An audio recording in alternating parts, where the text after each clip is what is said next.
Jesus. Yeah, Oh, sorry. fine. Yeah, so just right before you guys go upstairs, half battered. Well, before we go on, let me before we take a long rest, let me just recap. It's been a while. What happened? About what happened last time. So, um, last session, you guys had a weird dream together. Wasn't quite a wet dream, although for some of you it almost was. Um, Upon waking up, you met with the Auric, who, if you've forgotten, is sort of that tense town guard, city watch captain guy. He tried to accuse you for the tavern, but Rinsil, the representative of Midland, was right there and vouched for you guys. And immediately after, they kind of guards came in and they told the Captain Oric that yeah, the Beylian Boar is very close to Ongtil, and it's something he needs to pay personal attention to. So right after you you essentially talk to Cillian, the doppelganger, and you guys find out that he kidnapped uh, uh, Yun, the female half elf, and soon to be spouse to Yin. I might have switched those names around because they're very close. And you guys decide, you know what, we're going to save, we're going to do this guy a favor, we're going to go save this chick. And you guys go down. You ventured into the sewers. You discovered the secret, speakeasy Thistle Missile. You managed to get in by saying Fabio will play for them, which was a good move. In the tavern, Fabio gets recognized by his ex-wife Tammy. Fabio also challenges Who to a bard off and actually wins, and simultaneously invents Gent in this world. um, uh, uh, uh, and of course, Tammy's watching from afar. Shemek talks to Drew and does not have a very nice talk, and then decides, you know what, screw this guy, I'm going to flirt with some imps. Gets a nat 20, and they all fall in love with him. Nebo tries to get some info from Drew, the bar owner, about Lord Tuss, and asks, and then he's asked if they can help with some taxes and getting kind of the rent rate down if they would talk to him. Nebo said sure. He sympathized quite a bit with the depressed Drew. Grunch also kind of sneaks up on Shemek. Grunch is the bodyguard who is at the door with the Australian accent, who kept saying you guys were fathers. Not sure if that was Australian, but he tells Shemek about a missing patron called Tut-Toot, who is very cool, human-shaped radish/mushroom. They can't really tell. All we really know about him. What's that, Bill?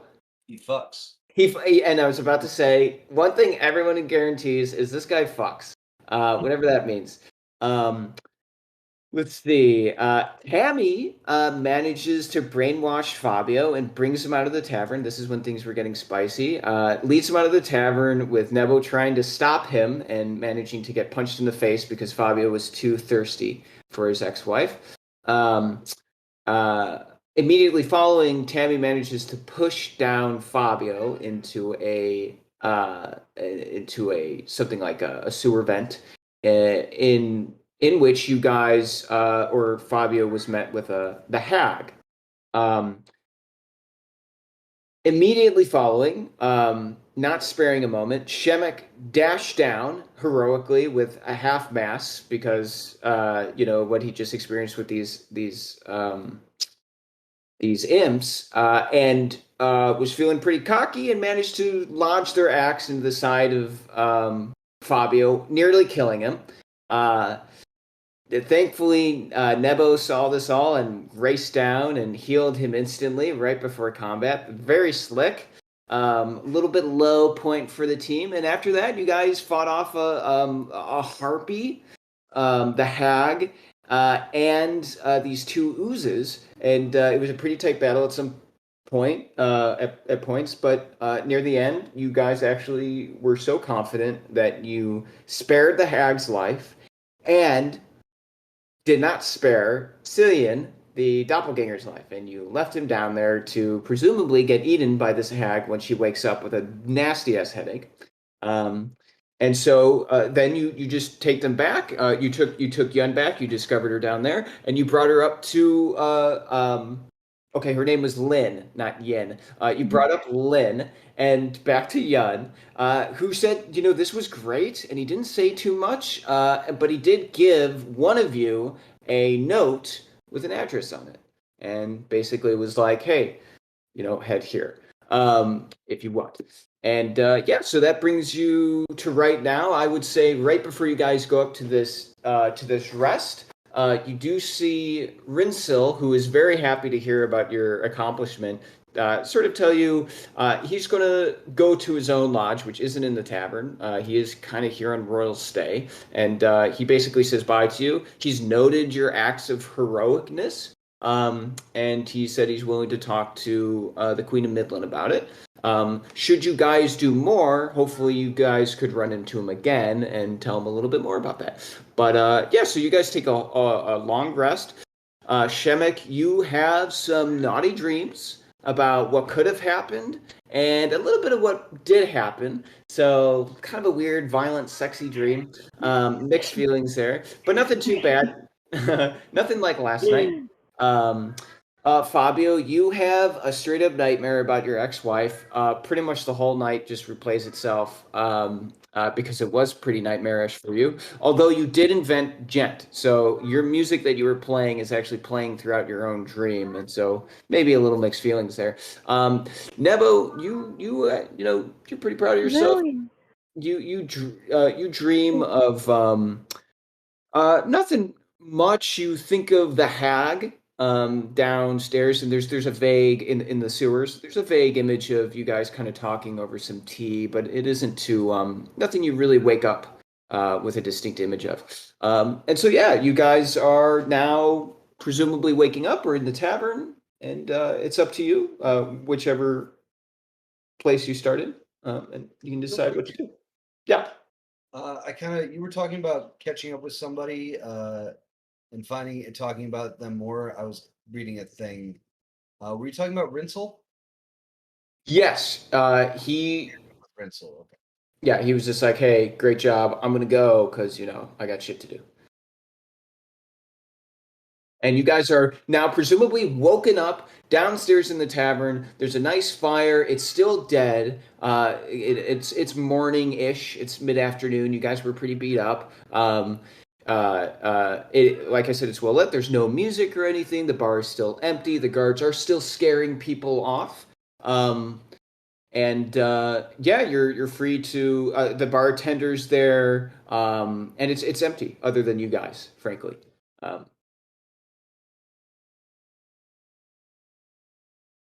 All right. Let me look at. I took a bunch of notes on what you said because we've done a lot of shit already. Oh my god, that fucking cat. Dude, you have no idea how much I want to squeeze that fucking cat's head. Okay, man, like, don't complain. He's a good boy. He's a good boy. He's also very aware of how good of a boy he is. I know. Okay, you can't blame him for abusing you. He deserves. So how did you guys sleep? Just normal dreams. Normal, perfectly normal. Regular dreams. Well, that's good. I had normal dreams too, although I'm not sure there if it's normal to like drink tea with a sewer hag, who strangely enough resembled to me a sea hag, though I saw no sea to be seen. But I don't know, that was fine. What about you there, bud? I had many terrible dreams about my horrible beach ex-wife, but this is only a dream, and we're not gonna make a big deal out of it. But I cannot have another night like that, let me tell you. Well, listen there. I just want to be clear with you. Trauma and loss are strange things. We accrue a lot of them in our life. It seemed like, that relationship ended badly and then ended even worse. if you know what I mean. At least it if you ended. ever have anything to talk about, I mean, I know, you know, a man like you must have many lovers. You're much older than I am, but, you know, I know a couple druids who got around, and it was just got messy for the coven sometimes, the enclave. But just feel free to talk. You know, I'm always an open ear. How old do you think I am? Well, you kind of told us you were like 54 or somewhere around those. You told us this. Okay. Maybe I did, maybe I didn't. The sheen on your dragon scales is also a dead giveaway of a dragon who's seen much time under the sun, you know.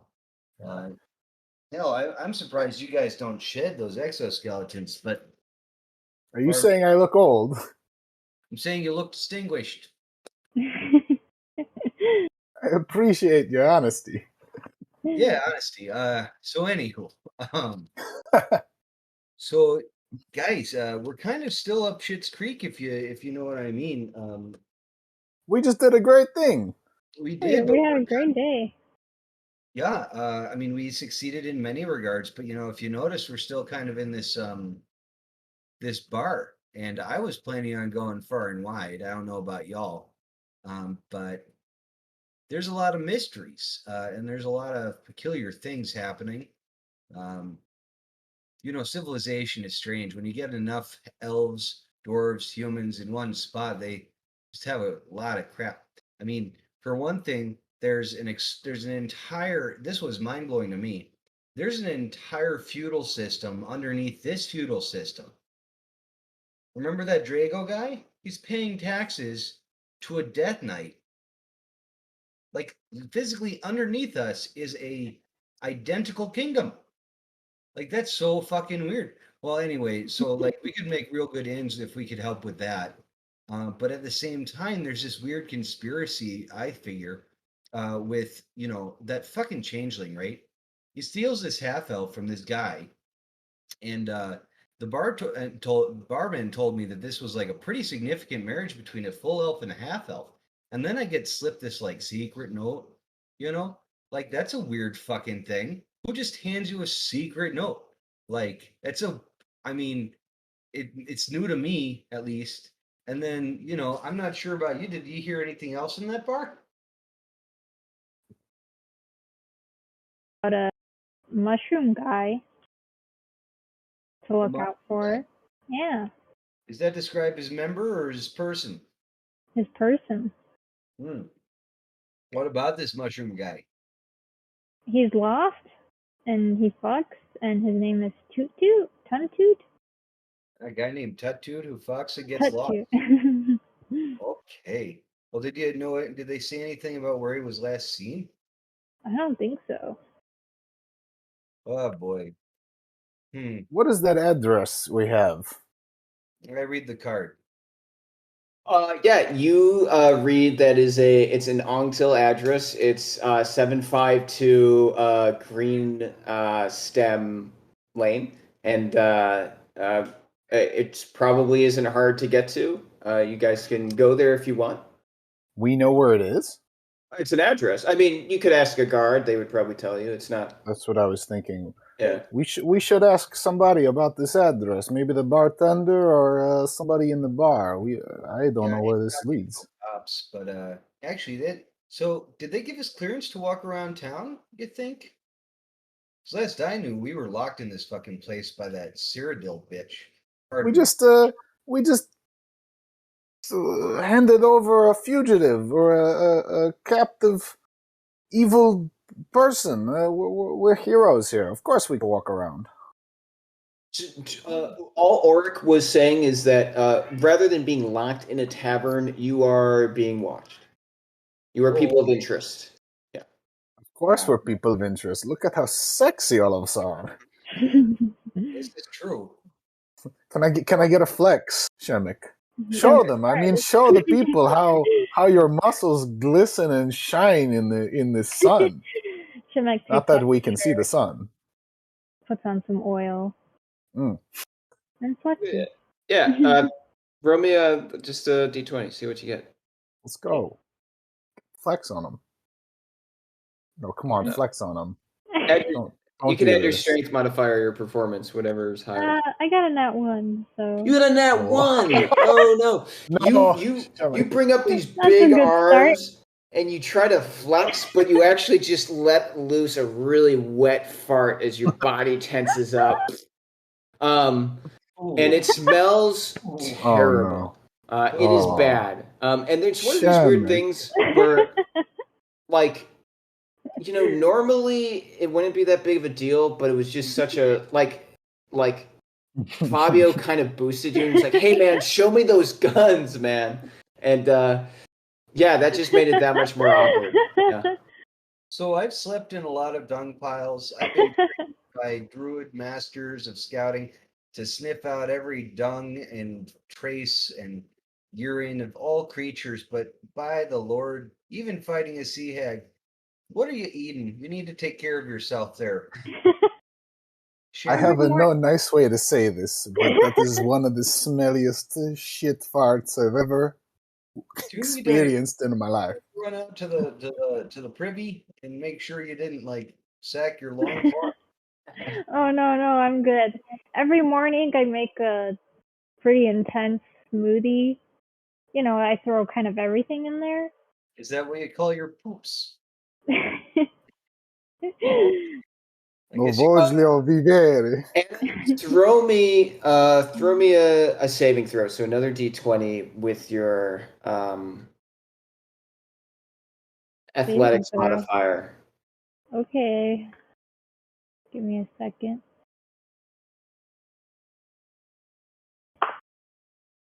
18, 23.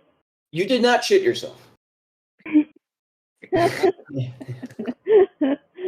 So you're telling the truth. You did not poop yourself. It's all good. It's Yeah. all good. We can open a window. This is an arc thing, The bartender sees you guys talking, and he's kind of he's just been cleaning. He's keeping his head down, but he does offer you guys. He says to you, "Would you like a free drink on me? You guys, I know we didn't get a finished trivia night, but if you're staying here for a while, I'm happy to treat you like family. Relatively speaking, as long as your family who pays occasionally." Yeah. I'd love one of those weak beers. Hey, while we're at it, can you keep this between you and us?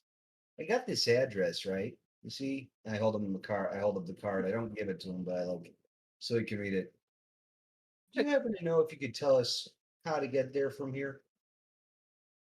Oh, sure. That's Sir Leon's place. Everyone knows Sir Leon. He's just an old timer. He's been a big part of the community for years. He lives. It gives you directions. It's about a mile away, tucked away in a kind of a cul-de-sac of the city. Very simple to get there. Yeah, he's just an old guy. A couple people take care of him. Yeah, it's weird that somebody gave you his address. Who gave you that? Oh, don't worry about that now. Family keeps secrets. You know what I mean? I give him a gold. He takes the gold coin and says, bites on it. It's real. He's like, yeah, whatever. Cool.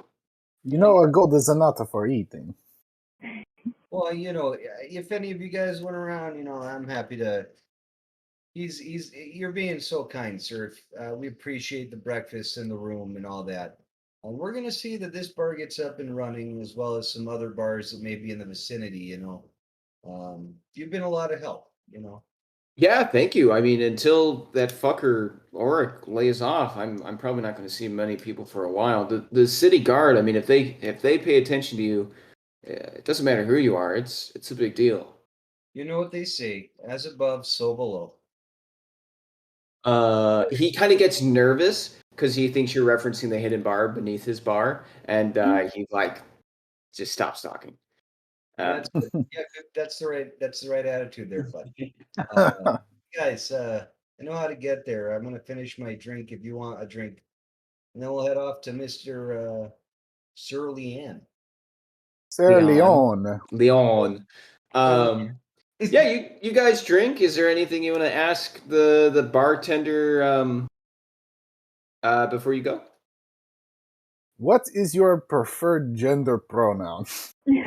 He, him. Thank you. That's very sweet of you to ask. There are some theys and zers in town, so I take it Dragonborn. You're all a bunch of very progressive people. Wow, that's very presumptuous of you.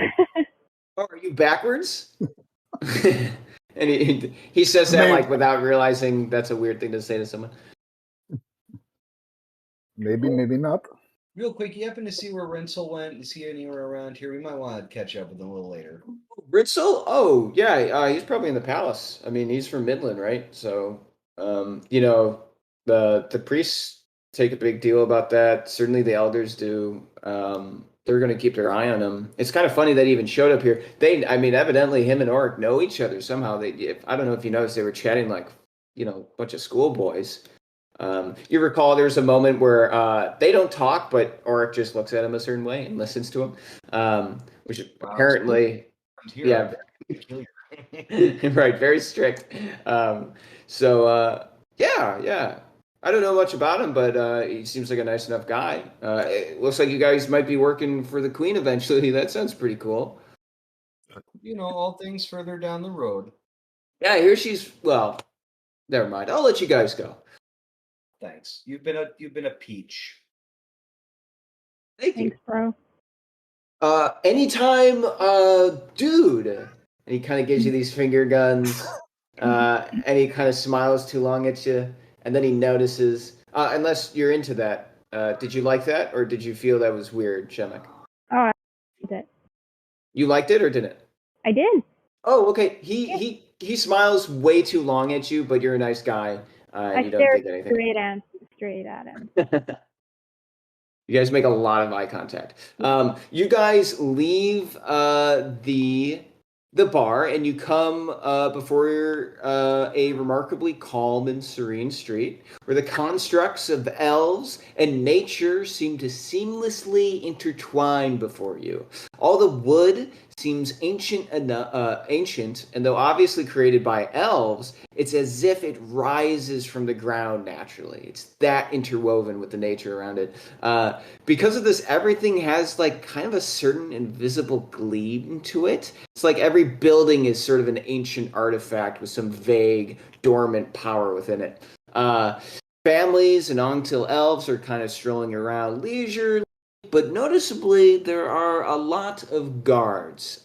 There is a very clear sense of order that is as harsh as Mother Nature herself. And yet, with all this strict order around you, there's also a sense of deep harmony. Order is contained here, and so is, therefore, peace. Yeah. Do you guys? Before you is also a tavern. I mean, a caravan with a half elf not a half elf. Sorry, a halfling who is talking to a guard. Seems like they're being interrogated. And yeah.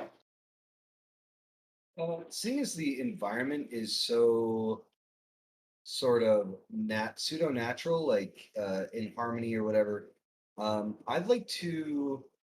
Hold on, sorry.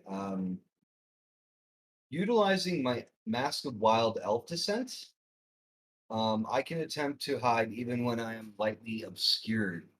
And seeing as it's natural, like I figure if I were like in a human city or dwarven city, that might like get a harder pass. But I'd like to see if I can't hide in a fashion where I can overhear, like to eavesdrop. Sure. Okay. Yeah, you can roll me I'll make it a low DC, but roll me a D20. Yeah, hold on. Let me just make sure. So this is also +2 via stealth, I assume. Yeah.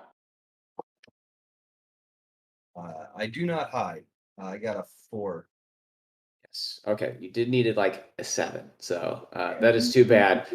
You slip. You look around, and there's a bunch of natural stuff, and there's probably something you could have like hidden behind that was actually like a bush or something. But you kind of look around, you see a slim tree, and you kind of slip behind it. But you're a pretty bulky guy. It's like pretty evident.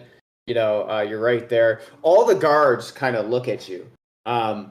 and they look at you strangely, and they know who you are, and they should be watching you. And even your team members, I don't know how they react, but you did kind of just like jump to the side and try to hide in daylight. Wait, I want to use. I think I can use one of my cantrips here. Hang on. I want because maybe I can cast illusion spell, seeing how bad he's doing this right now. Just know that after he made kind of this erratic movement and failed pretty miserably, the guards are all watching. So any attempt to deceive anyone in broad daylight with several guards around is probably you could. Okay. I come out from behind the tree and I say, "Oh, hey there. How y'all doing? Good morning. It's good to see y'all.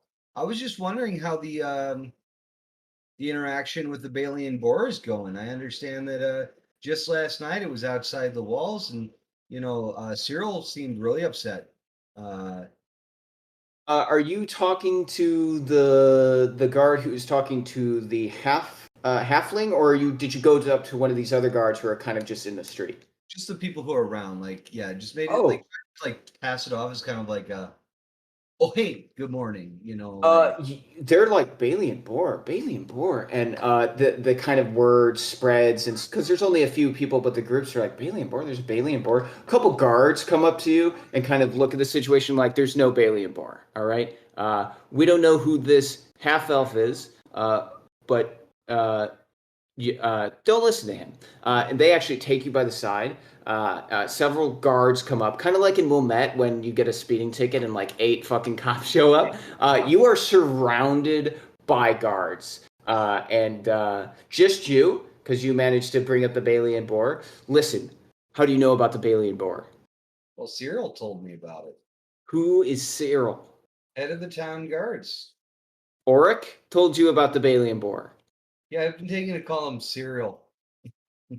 He said, he looks you up and down and say, listen, do not spread fear in the city. Do not mention the Beylian Boar. We're taking care of it. Do you understand, outsider? Oh yeah, my lips are sealed there, bud. He doesn't say anything, and they kind of like in unison kind of have fun with your enjoy your bacon with breakfast. They don't know what you mean. They walk away without breaking like eye contact. Everyone is watching you. Okay, I guess sorry about that, guys. I tried to do something clever, but whoopsie. It was worth a shot. Maybe next time one of you should try and be clever. My cheeks are flushed with red, a mix of both absolute like fury at these fuckers for like all impounding me, but at the same time absolute fucking embarrassment for pulling a Looney Tunes hide. I'm not here. The druid wisdom that you're supposed to stand for is not going super well at this moment. Yeah, do you guys again there's people standing around. Do you want to go towards Sir Leon's house or somewhere else? Could venture outside the city if you really wanted. I'm curious about this guy's house. Yeah, you guys keep going. Oh, okay. You guys you're walking down. It is really a beautiful area, and it doesn't seem like there's any disparity of wealth or quality between areas. It really is kind of homogeneous. Is that a good word? Yeah, it's very homogeneous. It's very nice, and again, it's like as if it comes from nature itself. You go down a couple streets, you take a left or right, then you come down to this nice little cul-de-sac. It looks kind of like where retired people would live, and you come to this little house, and it is Sir Leon's house. You do notice that there is 2 guards behind you down the street watching what you're doing. Okay. Can I knock on the door? Yeah, sure. I knock on the door. Be like, hello. We're You here. You don't hear anything right away. A couple minutes pass. You can knock again. Yeah, I knock again. Okay. Nothing again. Could wait a couple. You could Could we do it? Could we look around for like a bell? Sure. Like, Yeah. like an investigation check. Yeah. Sure. There. Yeah. Roll. No, there is a bell. There is definitely a bell. You don't need to be. You need to roll for anything like that. You can try the bell. Let's try the bell. Try the bell. You do. It goes ding-a-ling-a-ling. It's a very nice bell. It's like it seems like a thematic thing of the city. It kind of sounded like some of the music that was playing in the bar when you still went in there. And then you hear some footsteps, and the door opens, and what you see before you is Yin, or Lynn, excuse me, the female elf who you saved. Oh, hello. You came. She looks over your shoulders and see the two guards, and she kind of gives you a panicked look and waits a moment and says, "Yeah, please come in, hurry." We follow in, I guess. Mhm. Okay. Yeah. So before you is like kind of home to an old person, an old Anctil elf. It has modest decor. There's a few pieces of old furniture, but at one point you could tell this was very nice furniture. There's a couple single candles that light up the otherwise surprisingly kind of dark house. And there's a small kitchen area attached to the living room, sort of in the back that you can see. And then there's a single room to the left that seems like a bedroom. Lynn, is standing before you and says, looking you kind of freaked out, and says, "Why are there guards behind you, following you?" Well, if I may be, first of all, it's a pleasure to see you up and well, honey. But I'll skip to the chase. Anyone in that bar is currently under watch, and we are no exception to that. And so Siri, Sam, Sir, Og, the town guard, dude. Well, they're all over everybody, and especially us. It would seem. And so I apologize for the inconvenience. We did not know this was supposed to be a clandestine sort of meeting. But they're kind of unfortunately they're a consequence of the whole being here at all. She listens to your story and is a lot sterner than you would realize, or that you thought she would be. Really, not the damsel in distress that you were expecting. Okay, great. So, Damsel in distress. just saying, she is a rugged character that hasn't yet been seen, given you only saved her from a hag and brought her up to kind of a silent husband. Yun is such a fucking idiot, she kind of says under her breath. All right, fuck it. How do you feel about half elf? She looks at you and like that kind of answers the question. Then she looks to Shemek and Fabio. How do I feel? Why are Half elves? Huh? What's that? How do I feel about half elves? Yeah. How do you feel about half elves? How do I feel about? I am a fucking half elf. I like them. Okay. I like them too. I like them too, I suppose. Yes. You suppose? Okay. He's a bit backwards, if we can be frank about that. He's a dragonborn. It's kind of, he made a joke about asking someone's pronouns, and thought it was funny. It was kind of like, the bartender thought it. Well, sorry, the person thought it was nice at first, and then he kind of outed himself as a bit of a. But yeah, Shem, would you like to answer that question? I'm kind of waiting on the answer. I like half elves. Okay, good. That's good to know. Yeah, I'm thankful to think that at least one of us is fully on board with us. Fabio is like kind of like old man confused, like wasn't sure, like, well, what did you expect? What did I do wrong? She looks at you guys, kind of sighs and says, "Fuck it." She rips the rug out from. She like moves the corner of the rug, and there's actually a latch, and she opens up, and you guys go downstairs, and you see a large empty room, well lit. With tables filled with papers and maps of Ongtil, with several groups of Ongtil elves and half-elves sitting around discussing politics, plans, and even some of them enjoying themselves together, just chatting.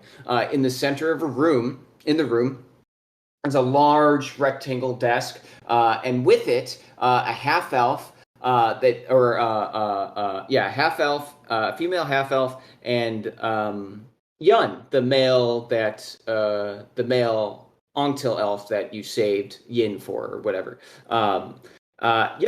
They bring you to the Yin brings you to the table, and then this female elf who you have not met yet looks you up and down. She's wearing like an eye patch. One of her arms is missing, and she's very rugged, right? Even her clothes is kind of ripped. She looks serious as fuck. So are these them? She says to Yun. Yeah, these are them. They saved Yin. They're I think we can count on them. Can we count on you? Well, you can count on me. And you? Of course, we can do anything. What is this, a question? Of course. Yeah, well, I don't like the shrugging, bud. Looks to the half-orc, kind of looks you up and down. Yeah, you ain't a bad-looking one, but can you help us? I can help you with a lot of things. Right. Don't get cheeky now. A lot of mixed She can help signals. you with more than you think. Full performance check. You seduced the whole room. You can tell this elf is like used to kind of the rugged, flirtatious style. Doesn't think much of it. Okay, great. Yun, you want to explain what we're doing here? You see this nervous, like, elf who, between these two very strong women, is kind of, like, flustered, and it's like, yeah. Look, I know. Yin's giving him a bad look, and he can instantly tell that he fucked up somehow, and he kind of pauses for a moment and tries to think. He notices you guys are kind of lost. You don't know what's going on. And he's like, oh, right, okay. Look. Ongtil is on the precipice of real cultural change. I'll put it bluntly. The plan right now is for myself and Yin to get married. I don't know if you know much about the Society of Ongtil. And does anyone know anything? Bill, do you want to roll a check? Yeah. What is this? Let's say maybe history check? Yeah, history's fine. I mean, I could. Yeah, I'll go with history. That seems the most honest. How's a not natural 20? That's great. Yeah, Bill, Nebo, you know that Ongtil is a theocracy. And so the institutions that are approved by the priestlyhood are extremely significant in terms of cultural change. One of those being marriage. So in some sense, the order of the society is the elders. This is a theocracy, so a government ruled by religion, effectively. Yeah. And so whatever institutions are approved by the said church of said religion carry a lot of cultural weight, socially, politically, even militarily. With this in mind, the structure of the government is essentially the elders, these kind of religious priests, the church, the priests of Lindell, and then the military, and then people, citizens and whatnot. Very strict order. Neville, you know immediately that for there to be a marriage between half-elves and Ongtil elves, something that hasn't happened in over 300 years, would suggests that the way in which half-elves are being treated in Ongtil is something that is passing, that is changing, that times are changing. The old is being replaced with the new. I have mixed feelings about that internally, because on one hand, it's like, that's great. I want people to have civil rights. I want people to be free. But at the same time, I know that the Silverleaf Enclave, in a certain sense, relies passively. Like, it's not intentional, but it's just kind of how over time, like, an enclave exists, is it takes on orphans and takes on the unwanted as well as its own. The druids reproduce in amongst their own group of whatever the fuck they are, but like they rely strongly on the incorporation of the young unwanted children of societies. So it's kind of like, oh, that's at the same time an existential question that causes a ripple effect where it's like, okay, but my enclave needs, in a very disgusting way, that also to be there still needs to be a weird taboo. So like that's what's going on internally with me, is just like, yeah, but also like, uh-oh. Do you mention any of this? No, this is all internal. I'm just trying to Okay. like share Yeah. with the group like what my thoughts are immediately. This is what reactionary thought is, where I recognize like first a threat as opposed to the greater good. Yeah, you might see Nevo furrows his brow, but like tries to disguise it as interest and curiosity, but at the same time internally it's like, I've got to do some thinking. Yeah, so this kind of all gets communicated in one way or another. The order of the theocracy of Ongtil, the significance of the marriage between Lin and Yin, whatever I named them. Wait, so Bill, you're saying though that you don't know how, like you're like Nebo is like conflicted about how he feels about marriages between half elves and elves. Kind of, in the sense that like I'm a half elf, and the reason I was put into a druid circumstance, like I don't know anything about my background. I was as a baby given to this druid enclave, and the reason for that is in Ongtil, I'm an offense. Like I'm a challenge. Like there are half elves who live in the society that live with them. They're second class citizens, but I myself, being one of those children, am kind of like, I was given to this society, this Dwarven enclave, a separate group, autonomous from all of Ongtil's like weird rules and regulations. There's a harmony there. There's a piece that I love and I know, and it's part of my very core and identity. It's my charge. And so, like, if it's no longer the case that half elves and young children are abandoned, the druids will lose a very important part of their ability to grow.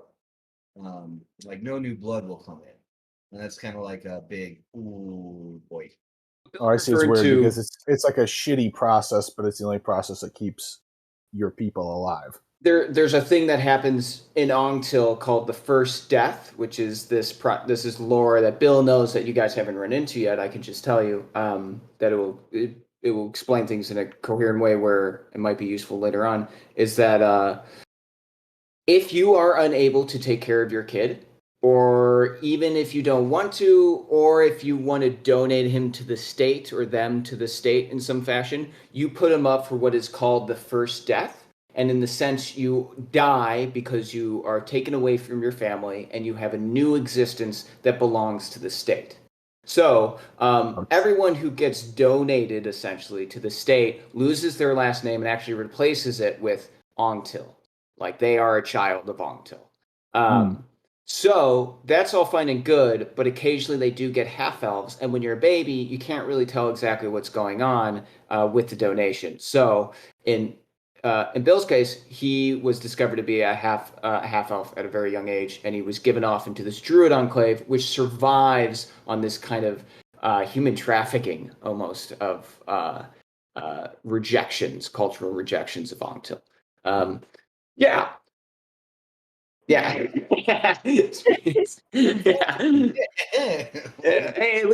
least you're not just thrown into the wilderness, right? There's someone there. Like everyone's a bad guy.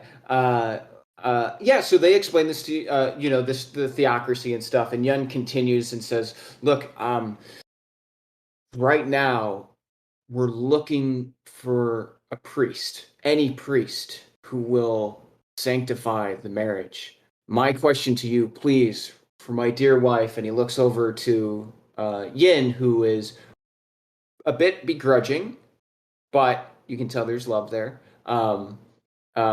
I'm looking for a priest to approve our marriage, and so we can really see cultural change. You can see Fuin, the leader, is kind of pissed off, and so is Lin. And they say, look, this is one of multiple options. Another option we have is to make something what you would call a little more direct, a little less, what would you call, faithful towards the masses changing their mind because of one marriage. This is Fuin talking. But wait, is the loon the female one-eyed Fuin, yeah. Thulun? F-O-O-Y-I-N. Okay, thanks. I begin to weep a little bit at the passion of two people wanting to get married as I reminisce through my loves and losses. Yun sees you kind of tearing up. He starts tearing up. You're both sensitive guys around this area. Marriage is a big deal to him too. The two women though are kind of like, you get the sense that there is love here, but also they're really concerned about the political state of things. They are also half-elves, and he is a full-blooded Octal elf. So there's even a matter of privilege where he's kind of blind to things. It's pretty clear by the tone. What is this listen, correct option? Details of that. For the next 3 days is the Lindell Festival. And if you do not know, there is a massive party that is held in the Palace Ball, which only nobles and few selected Octal elves can visit, i.e. waiters and servants and bards of the sort. This is one of the few times that the elders of Octal will show themselves in any sort of public appearance. This is our attempt to reach out to them specifically, to appeal to them for the rights of our people and the righteousness of our cause. Lynn steps forward and says, by any means necessary. And Fuin is kind of like, yeah, they're both kind of like, they don't really like that you said that, but it is on the table. If you're willing to do that, or look for a priest, or both, we would be more than grateful, so long as you don't bring attention to this house. Oh boy. Okay. Well, could one of us get ordained as a priest? Like what? That would take priesthood. all priests are what I was talking about are donated by birth. I mean, if there's a brainwashed type of person, it is the yeah. Okay. I'm thinking about this, and I'm going to put it to you straight. There are flaws with both plans. The first one, find a priest. You need information on one of these individuals already who we know might be sympathetic to the cause. Perhaps one is secretly half-elf, but has been brought fully through the system and is maybe there as a puppet. I don't know. But even then, his admittance, and I assume they're all men, all the priests. Yes. Okay. Yeah. In this patriarchal society you've got here, one dude violating the code may just cause them to be expelled or, their decisions questioned by the very virtue of it occurring because they may have been pressured against their will. There's a lot of things that go wrong with it, and it doesn't trigger necessary change universally immediately. On the other hand, your secondary plan of action is to hold hostage effectively, which, to be absolutely honest with you, in terms of badassery, I appreciate quite a bit. Direct action is great. But it functionally makes you an enemy of the state and could bring about incredible and even more violent retribution from that state upon you, no matter what you do. Also, not to mention the fact that Shem and Fabio here, they're not. It's very hard to get them to pass as any sort of servants in a elf-dominated society, especially under circumstances like these. So, I think what would be beneficial, and hear me out, I look to you guys, we need to create a hybrid plan. We need to know whether or not you have information on a individual in the elders who may be sympathetic. And then we need to facilitate the entry of this marriage before the Lindell Festival so as to demonstrate this unity in a fashion that not only proves that this priest is not fully coerced, but also that the priesthood supports this fully. And that against Lindell herself, to violate the sanctity of that event would be an affront to the gods, therefore rendering them hypocrites. So we need my thinking is that a hybrid would be ideal, because the other two options may end in absolute terror and disaster for everybody. Fuin kind of hears your discussion of this, is eager by the fact that you're taking it so seriously, and also informs you that we do actually have intel on a priest who may be a sympathizer. He is a young priest. We have word that he has been openly charitable to elves, half elves, and specifically has made public statements about not liking the state of half elves. As for the power of one elf, one priest, you may be surprised in this hyper-religious city what one priest can do. It is very hard. To put it another way, it has been a long time since any priest has ever been dismissed in the way that you described. It is a gamble, though. As for Lynn, she looks to Lynn, who's kind of like pissed off. You see like a big chunk of her arm is missing from the hag, kind of badged up. She is what you might call an extremist of us, a dear friend, but an extremist nonetheless. I know I may look like the extremist, eye patch, missing an arm, but she is truly the one who holds the passion of this group together. Sometimes that means we need to kind of tamper down a bit, but I hear what you're saying. As for disguises, she snaps, and this very, for lack of a better word, cute, blonde, young wizard comes up, an Ongtil elf, full-blooded. This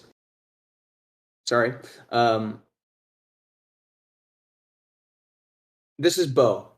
Hi, I'm Bo, and I know disguise self, and I'm very proficient with it. So if you guys want to sneak in, I think we have a connection to get into the kitchen. Yun kind of like, all three of them kind of say yes. But I can totally disguise you guys as full-blooded Ongtil elves. They don't even let half elves in, so you would still need disguise self. Mr. Man, she looks at the druid. She also name's Nebo. It's a pleasure to meet you. It's nice to meet you too. By the way, Bo, you look absolutely charming today. Oh, thank you. You can tell she doesn't get a lot of compliments. That really puts a blush on her face. She actually like looks you down. She kind of looks at the Dragonborn Fabio and kind of puts on a fake smile. Kind of like doesn't know how to take Fabio in. Obviously hasn't seen a Dragonborn before. Looks to Fabio and is kind of struck. It's a lot of face kind of, when you gave her the compliment, she kind of blushed, but when she looks at Fabio, this big, muscly, like sensitive, a little bit feminine, but clearly masculine orc figure, very foreign. Wait, Fabio or me? Oh, I'm sorry. Shemek, the half orc. Sorry. She blushes even more, as if just looking at her was like even more of a compliment. I'm saying this. I elbow Shem, not to do damage, but like, hey, cut it out. Fuck off. So if you guys want that, that's fine. Yeah, if you guys want to help us out, I know it's risky. I know you just got here. Yun, although he's a bit spineless, is a good judge of character, and he has seen us through many times before. If you guys are up for that, we'd be grateful. If you would look for a priest for us, we would be even more thankful.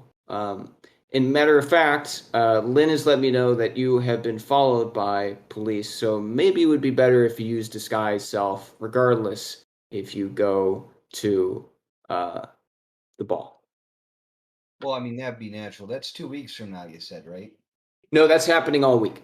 It is a week-long festival. This week. Yes. Oh boy, that's some. Do you mind if I confer with we all confer together? Absolutely. Please. Thank you. I pull you We to do the side into football style huddle like this. Yeah. Actually, we don't go away from the table. We just do that. We just do that mid-table. We close out people. right Go where into we're team up. standing, we are all just like. All right. So, what do you guys think? It's hard to say, really. What are you guys thinking? How do you feeling? What's up, team? Gang squad. Let's talk. I feel like Shemek is ready to Oh, run away with his new love interest. Everyone in the goddamn room, but yeah. yeah, she's kind of cute. I feel like, at the very least, we should. I'm always willing to help out a young lady in need. I mean, we know that, but hey, stop hitting on Bo. On her, but It's cute. maybe Hey, man, later. don't be a cock block. Come on, man. Overhears you. You guys are like right there, and she's still standing there. She's like, See, look at that shit. Look at that shit. You gotta let the kid do his thing, We hear that giggle, and I start whispering like more like intentionally to make them not hear. Hopefully, they kind of like get the hint that we might appear like idiots, so they kind of like back away. I hope, because like you know.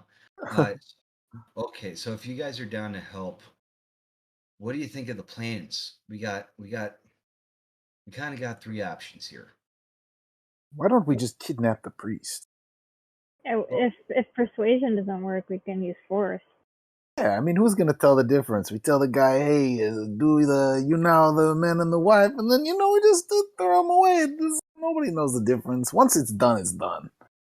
Well, yeah, but once it's, I feel I can't help but think, it would be advantageous to have a public witness, perhaps a large public one, which is kind of the third option, which is the grand entry into a space and the effective takeover and basically kidnapping the entire priesthood and making him marry some people.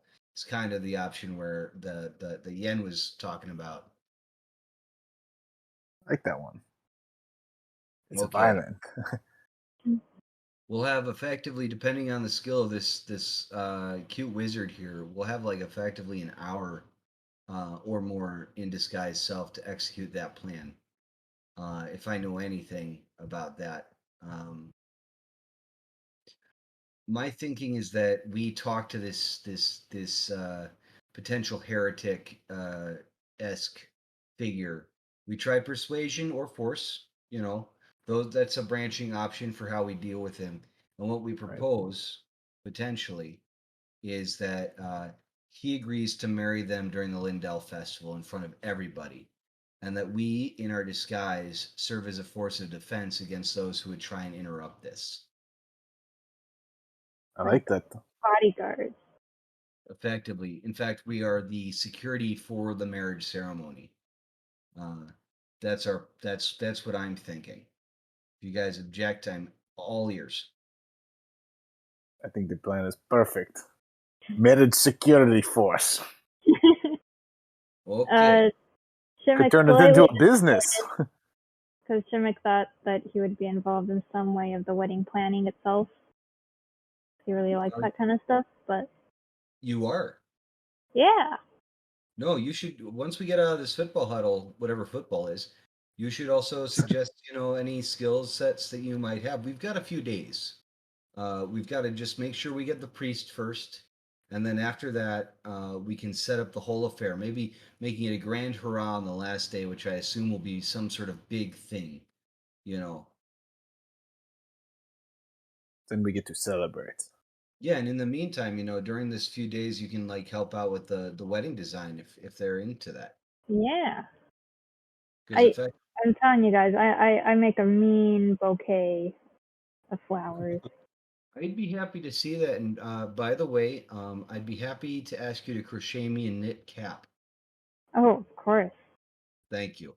Great. Any colors you like, but I prefer green and gray. Be really nifty. Green and gray, okay.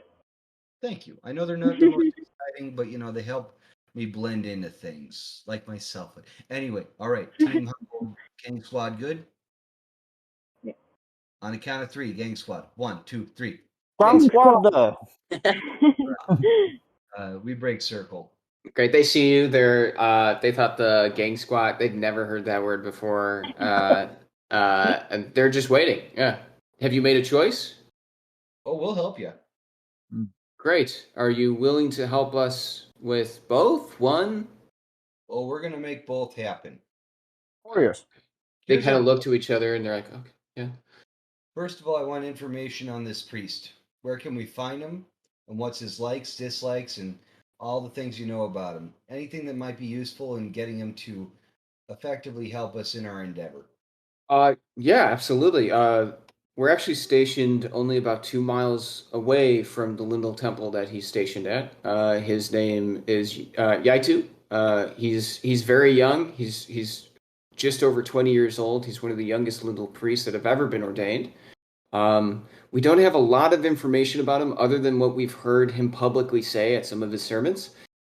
He's what can you really say? He's a good young kid. He's forgiving. He's welcoming. Um, uh, he's sort of trained that way. He's been sort of, these priests are trained to be a certain way since they're young, and they haven't experienced a lot. Um, Does he we know can how to all, fight? Does he know how to fight? No. These priests are purely priests. They really don't know anything other than the precepts of Lindell, and their duty to compassion, loyalty to both the order and the people of Ongta. Okay, that's all the okay. So you can give us the location of his temple. Do you know anything about that temple? Ways in, outs, how it's guarded? They're all designed the same. It's pretty much to an order. There should be a back door, and there's a front door. There isn't. He probably has some living quarters there as well. Beyond that, it's a pretty straightforward temple. You'll come in. There'll be pews. There'll be a large tree with Lindell kind of stemming out from it, being born from the moss. From Thesial's remains. Just to put in some mythos there, but yeah, there shouldn't be anything else. The only concern is that since we know about what he said about the half elves, it's not unlikely that there may be people watching him. There will inevitably be people watching him. We're gonna try and our plan is to clandestinely contact him with a plan. Now, here's where it gets a little complicated. I imagine that on the last day of this festival, having heard a few things about the fest of our goddess, we're familiar with their tour over in Silverleaf. Um, that on the last day there might be a grand celebration.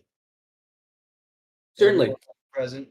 Yeah, I mean, it basically starts where there's a week-long party within the palace itself, and as the week continues, it starts solely in the palace and slowly extends further and further into the city until the last day, where the whole city is openly celebrating. Well, set your calendars, yin and yang, because that's when you're getting married. Yun looks over to Lynn, and he's giddy, and she's just looking at you guys like, yeah, we'll fucking see about that. Here's the plan. We're going to get him to agree and to the best of our ability clandestinely to your marriage. We will sneak in as kitchen staff and I'm hoping that you and your allies here can also find your way in and we will effectively facilitate the active and approved totally agreed upon marriage before the entire city, sending the message far and wide that this is appropriate on that last day in front of everybody. Our job is to stop anyone who will try and stop us. The two women look at you like kind of taken aback at the seriousness and the sort of the gusto that you're bringing to the mission. And Yun is just ecstatic. He loves this. He's like, oh yes. Bo walks up and actually pinches Shemek's butt and says, "And if you need a disguise, I'm Bo. happy. I'm happy to help you. But you guys should know that I've prepared scrolls for the infiltration of the ball specifically to last multiple hours. My normal ability to cast disguise self will last about an hour. I can do both, but I think we should save the scrolls for when you're ready to infiltrate the ball." Yeah, no, that's totally on par. We're not going to use this. We're gonna be talking to this priest on our own terms. Okay, cool. Cool. Yeah, thanks, sweetheart. Oh, Fuck you. and I'll be at the ball in case you guys show up. Keep an eye out for you. All right. I look at Shem very angrily. Is that a little bit of jealousy, Nebo? Is it? Yeah, it's a bit rude. Yeah. It is. But let me ask you guys: how do you feel about that plan? Are there any contingencies that you're concerned about that we might want to address besides our ability to transform? Oh, Us this lost. is the perfect mission for us. We're designed for this. I mean, we're this is going to be flawless execution. You know. And you, Yen Yen, and Bulin? Sounds good to us. If you can pull it off, Lindell Speed. All right. Well, I'd like to confer with my colleagues if you guys are ready. Back at the bar. I'd like to see. Well, that actually, yeah. Is there a back way out of here where we might not be seen by the guards leaving? Yeah, of course. You have two options Thank you. that we could figure is we could use disguise self and you could leave out through the front, or you could go through the back as you are, and yeah, go on your way. Spare us the disguised self, and we'll go out the back and make it seem like the guards lost us, and just naturally wander back to our place of residence. Sound good to you? Yeah. Cool. They kind of lead you to the back. There's all this. There's the. You're noticing that this basement is pretty musty, and no one really noticed you guys going through. Everyone seems to have their own individual plans. You're one component of something that's ultimately much larger than you guys. They kind of show you another kind of trap door that goes up to a cellar that that brings you out. Remember, this is kind of a cul-de-sac. You kind of go under, and now you're in another cul-de-sac. You kind of enter through another kind of empty house, very much like the one you stepped through, and you kind of exit, and now you're back onto a wonderful Ongtil Street. I take it you guys are either going to the temple or you're going back to the bar. To Yes, the bar. Never said to the bar. Okay, great. Yeah, you guys head back to the bar. You make it. Yeah, perfectly fine. Some guards do see you, but you notice no one is actually tailing you now. Caillou sees you, the bartender, says, "Oh, you're back!" And only a few hours later, I hope everything's okay. Rinsel hasn't stopped by. Are you hoping that tonight we can do some trivia? Yeah. Trivia would be great tonight. But we've got to see if we've got some things to do, and we were thinking about, and I hope you don't mind me saying this. I look around, are there guards still like around and hearing? No, they're outside. Okay. Well, we were thinking about going to the Thesial Missile, real briefly, if they're open at this hour, or I am. And I talk to you two, like right now. I say, so guys, I was thinking we find out if underneath this wonderful place there happens to be a way into a particular location where we are clandestinely intent to go, from beneath, You want to sneak in through the sewers? if it's possible. That's a good point. I don't think we've really looked around on there yet. We almost got killed. And I don't think that's necessarily the safest place for us to go exploring. Yeah, but we kind of, I mean, you're right. You're right. I was hoping that maybe some of our friends in an undisclosed location might be able to help us find a way there. Want And to see talk to the hag? Well, there's other people who Shem has made good friends with, who may serve as valuable allies in our efforts. Not the little fucking spootsy pootsies that were all running rosy around her. That's what we are talking about. We're gonna trust these little whore.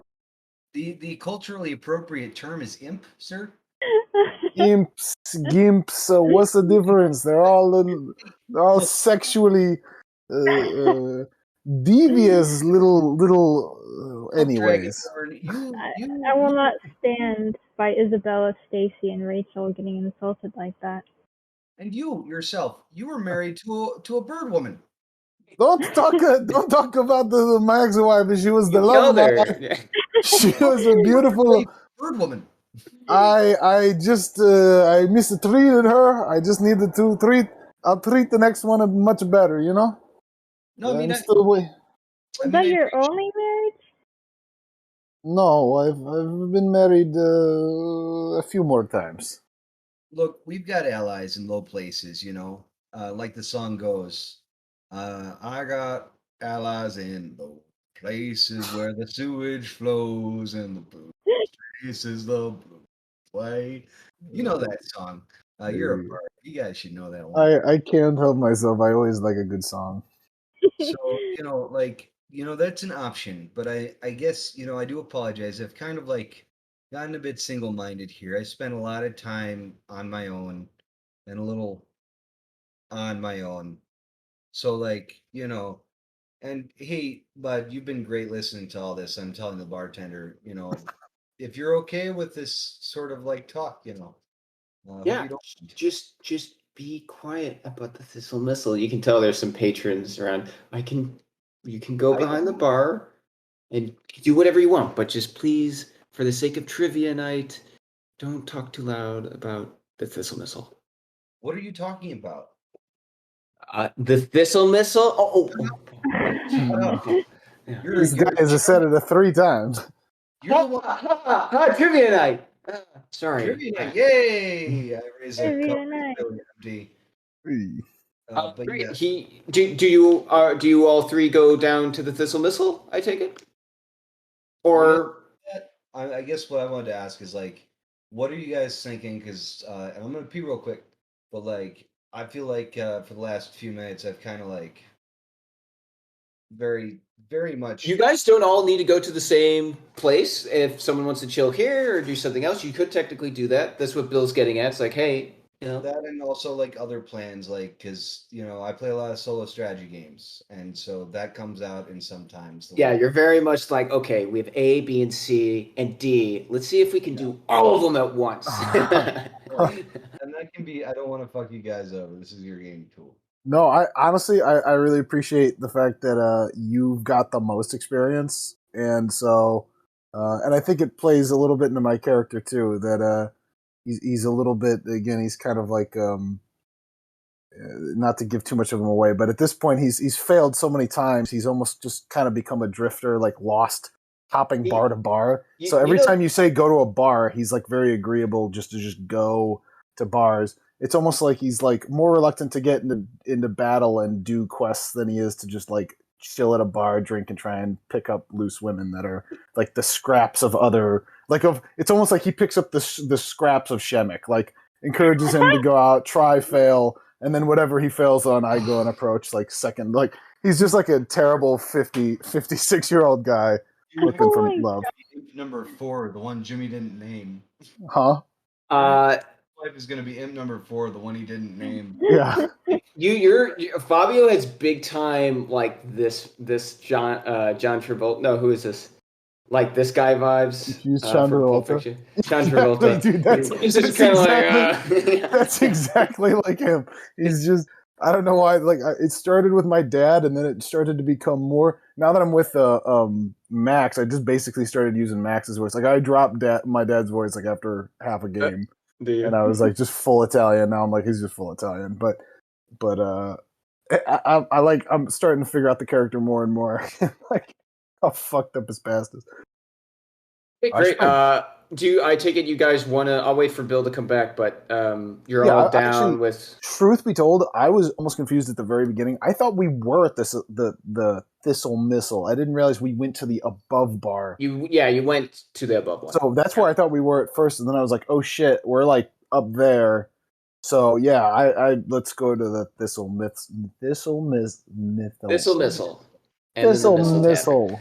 And Anna Shemek, you're okay with going down? Maybe potentially seeing some of these sweeties that you charmed. My angels. Yeah, my angels. Shemek's angels.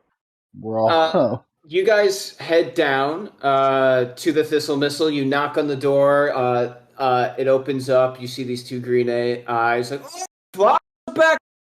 coming back. Asa says, he's coming back with that jet then? And they open up the door. It's still kind of rustling. The lava's still fuming up. In the corner, there's a lone imp. And everyone else is pretty much there. The bartender, and well, I guess it was only the bartender and the owner at that point, and Grunch, the bodyguard. The imp, Tookie, sees you immediately, Shemek, and kind of flies up with these wings going over the lava. And it's like, oh my God, you're back. Oh my God, how are you? It's been like, I don't even know, like 24 hours or something. I can't tell time. How are you? And she kind of grips Been your too muscles. long. Oh my gosh, my shemmy, shem. And don't worry about those other girls. And if I hope that stupid fucking hag didn't like give you any trouble. She means the harpy, not the hag. She's like a bitch, and we didn't like her anyway. So like, I know she caused the scene there, but that is so not me. She is not in our clique. And actually, those two other imps that were with me, you can kind of like fuck them too, you know? Like, I'm here, I've been waiting for you all day. I mean, I've been here, I've just been here, and you just happen to show up. They kind of rattle on, they're getting more and more nervous, they're kind of giving away that they're crushing pretty hard. Yeah, I don't know if anyone else moves, but she's kind of holding on Shemek. Do you say anything back, Shemek? Over to the table. We should say hello to everyone else. Okay, cool. It is just pretty much the imp, the owner, and the bartender, and the bodyguard, or So the bouncer. because it's like what? It's like noon It's right like now. noon. Yeah, it's pretty. Most people are at work on the fields. So I'd like to mosey over to Droog if you don't mind. sure. Yeah. Hey You're there. back. Yeah. Yeah, how you doing, bud? I know Um, much has changed, but just asking how you are. how I'm doing? I'm doing poorly, but thank you. Not much has changed. You're correct. I know it's only been a few hours, but hey, we enjoyed ourselves a great time, and I definitely know that we'll be dealing with your problem pretty soon, and I think we have a way that we can start moving things in a good direction for everyone, and I might I need your help. I let's hear what you got to say. Well, right now we're on a bit of another clandestine mission, where there's some upper level folks who are trying to disrupt things, and disrupting things up top, you know, it it's in the interest of increasing the free flow of goods and movement and normalizing things that haven't been normalized. If you're picking up on what I'm saying. I'm not picking up on what you're saying. Speak straight. All right, so basically, we're trying to free up people to move around and spend their money where they like. Right now, getting here is not only are the taxes high on you, but your access to your bar is limited by people because guards are taking a high watch on its access points. We're trying to reduce that. You understand? I. Okay, thank you. Now, our current objective, yeah, we're looking to get into a temple. And we don't know these sewers too well, but I'm hoping that we can find a way without being noticed through the sewers. Would you happen to know of any way to do so? We know the location of the temple we're trying to go to, and I guess I tell them what I can about the location of the temple and what they told me. Yeah. Yeah, sure. You give him the directions, and he kind of thinks about it for a minute. Well, you got two directions down here. You could go down to the fields, or you could take the sewers where you come from, go to the right where you came from, up to the Missile Tavern. That will lead you to Kuroki Forest, and yeah, there's some sewers that could get you awfully close. Maybe then no guards would see you. I don't think there's any sewers that lead directly into it, not that I know. That still would be good enough. Sure. We just don't want to be seen going towards it or away from it. We want to make a low profile. Now, which way would you say is the fastest and perhaps least obstructed? He kind of draws out a map of the rough. Or you mean in the sewers? Or through the sewers, like, is it the forest way is the fastest or the fields way is the fastest? well, And least problematic, like fields, yeah. Fields lead to the fields. Everywhere leads to the fields. It's very hard to get anywhere from the fields. That makes sense. You got to really know your way around. I'm familiar. I'm familiar with working on the outside of the Kuroki Forest. You will have to go a bit into the Kuroki Forest to go around some walls to find another sewer gate. That's probably I'll be frank with you, it's probably going to be kind of scary. You could go through the fields, you could get some luck. That might be your fastest route. Otherwise, your safest, more sure route, that is, you could definitely get there, is going through the Kuroki Forest. I know the sewer gate that would get you into that section, that would be near the temple. Yeah, that's easy. Would you be willing to draw me a map? Sure. He puts down a drink. He's kind of drunk. Here, one sec. He draws a competent map. He hands you the map, and he kind of looks you up and down, and he's like, "I don't know how you're going to help me with this. I mean, Lord Tuss is in the fields.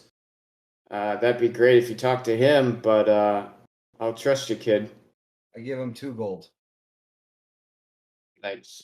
He kind of appreciates it, but Hey, don't worry. This will pay back in full in time. Yeah, I'm sure all your positive young and bullshit. Hey, points to Fabio. Why don't you play some of that crazy music you were playing before? I got you, old man. I pull out my gente and I start playing some of that good old. You want to roll me something? See how well you play. Don't forget your bardic inspiration. It's not only. Oh, I was just about to say. I actually meant to do that when we first walked in. I didn't want to interrupt Jim, but I guess it never came up. But I'll do it before I play. I cast bardic inspiration, and as I pull out my guitar, I give my signature claps to signal that I look really cool right now. Yeah, roll me something. Let's see how well you play, and add your performance. Yep. Should be pretty high. You got 11 plus 1d6. Also, your performance modifier. Yeah, let me pull it up. Sorry. Still not looking bad. Oh wow. Okay, I got 16, and then you said 1d6. Yep. 3. 19. Yeah. You whip out your one-string guitar and you start going at it. If you want to give a tune, it's going to echo off these kind of stone walls underneath here. Yeah. Oh, I pull out the there you guys are. I pull out my guitar and I give a little one note. Whoops. Pretty dope. And then it loops. Everyone's endlessly. fucking jamming. The 3-4 tavern members are here, and they're like, "Man, yeah." One sec, I lost you guys too. With this pop out option. There we go. Everyone's kind of just jamming. That's cool. Everyone's enjoying it. You've definitely welcomed your stay. Everyone gets a free drink because the music's so fucking good. Druger gives you a call. He kind of says out loud, "I'll sponsor you." You guys are chilling. You're all listening to music. Shemek, the imp is on, is kind of tapping her foot and kind of like, she doesn't really know intuitively how to go with it, but like she's trying, and the more she tries, she's actually messing up the rhythm, but her body knows, and so her wings are in the tempo of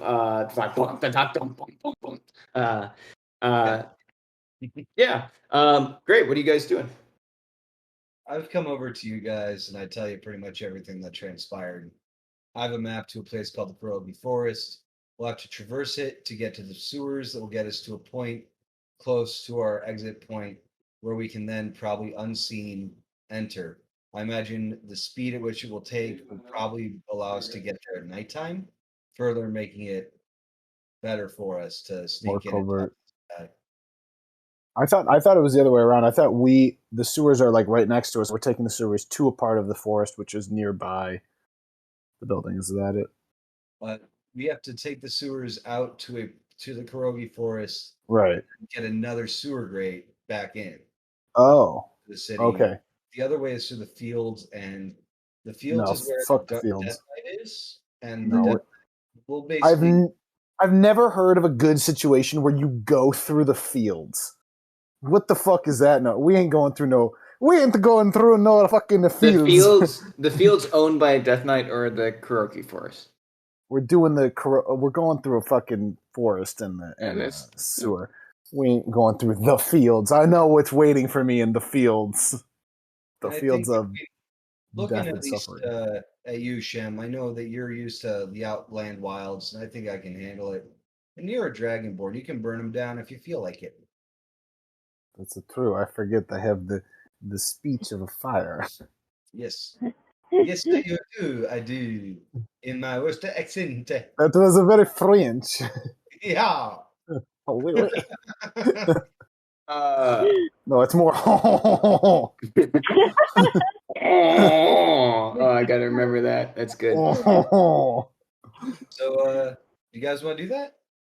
Absolutamente. Let's do it. Okay, cool. Into the shit sewers we go.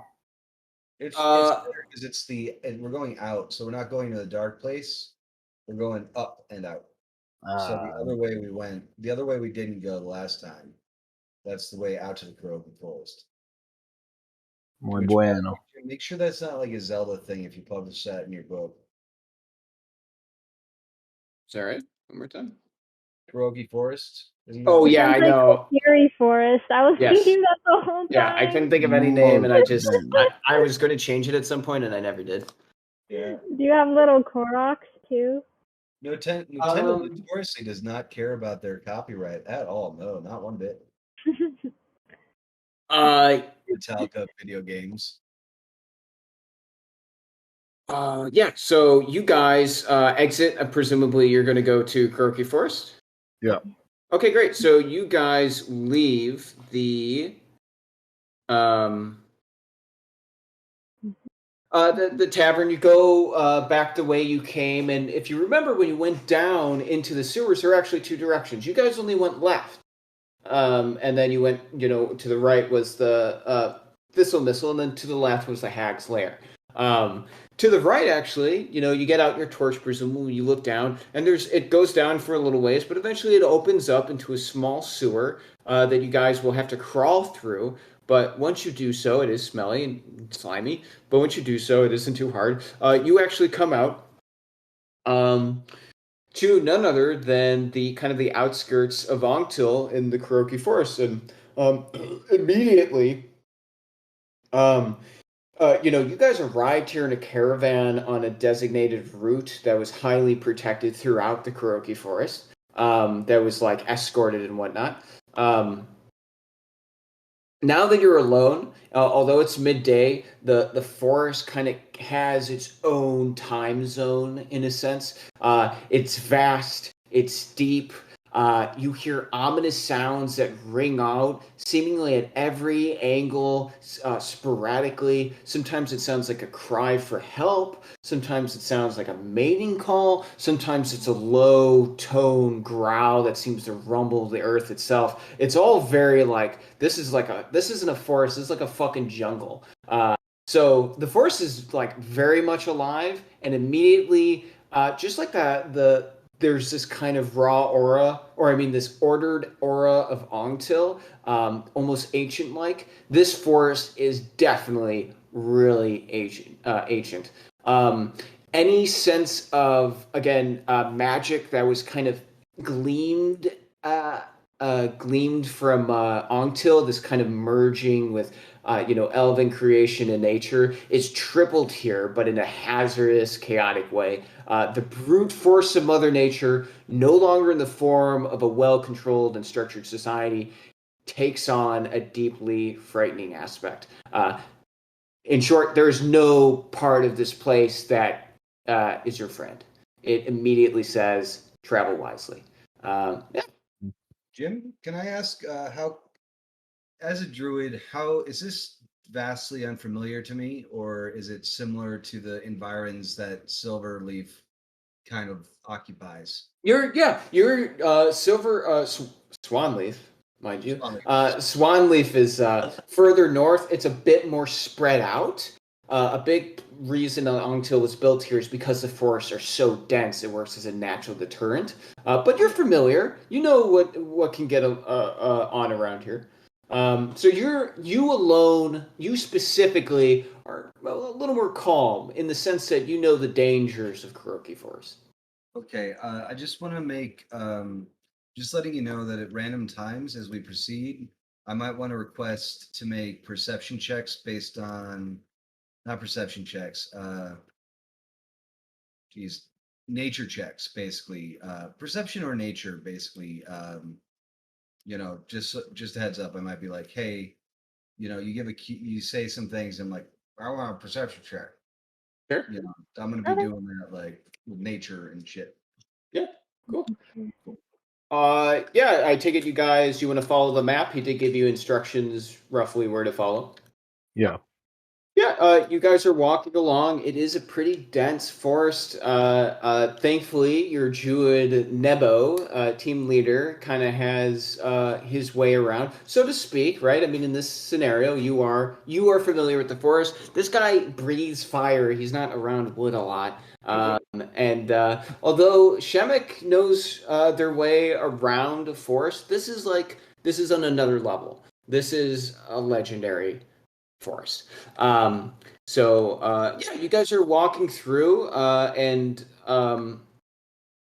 suddenly you hear, it's about 15 minutes past. You're getting close where the Drew kind of told you to take a sharp left back away from the forest, closer to the wall where a sewer is supposed to be found. And you actually hear, you see this figure kind of drape up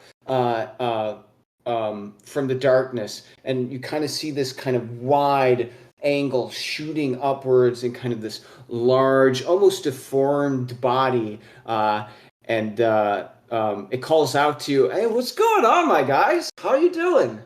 Nature check. Not what I was expecting. Yeah, throw me a nature check.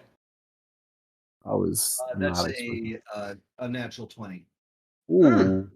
You know exactly what this is.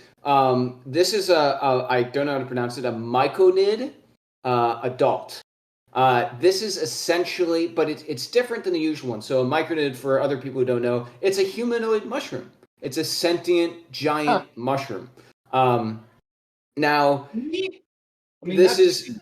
You also can tell that this one is different. There's something about this mushroom that's almost radish-like, and you remember what was talked about, that this must be Tut-Tut.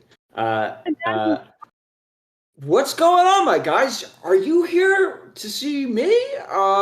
You guys look like a ton of fun. I'm Tut-Tut. I like colors, I like the forest, I like the sewers, I like beer, I like to fuck. I'm actually here visiting my friends, but if you guys want to hang out, we could totally fucking hang out. Shim, this is the dude. This is the dude who fucks. Yeah, he's This a guy fucks. Imagine. We heard about you. Oh, did you? They're my friend. Was it the guys at Thesial Missile? He like kind of beats his head in and it kind of indents it because he's so like, he's like sponge. It's like, was it the guys at the Missile Thistle Gissel? Yeah. Oh, Competition of my friend Shem here. Shem took Tootie to the prom basically, and just letting you know, no, not harshing your buzz, but I gotta say, these two, they've been putting on a show, and all those folks be looking for you. that's fucking rad. If you guys are rocking, I'm rocking, we're all rocking. If they like you, they like me, I like you. We're just having a good time. If Tut, you're talking about Tut or Tootie Fruity? Tootie, she's a gem, dude. She's a peach. She's a fruit. She's a tree. Dude, that's great. You guys are in love. That's cool. We fucked. That's cool. I don't know what that is, to be honest with you. People keep saying that I fuck. So yeah, I guess I fuck, but everyone keeps saying it, and I'm just kind of rolling with it. That's cool. I don't mind. You guys are cool. He's just kind of like looking at you. You can tell that this radish is positive and stupid. But there is a charm about him. There's an undeniable puppy love, like very positive, et cetera, et cetera. Yeah, so you guys want to hang out? You want to meet my friends? They're fighting over there. I'm trying to calm them down, but they're freaking out. They won't listen to me. Who are Kind they? of, oh, what's that? Why are they fighting? I don't know. They're like animals or something. I can't really talk to them, but I like hanging around them. They don't seem to mind me.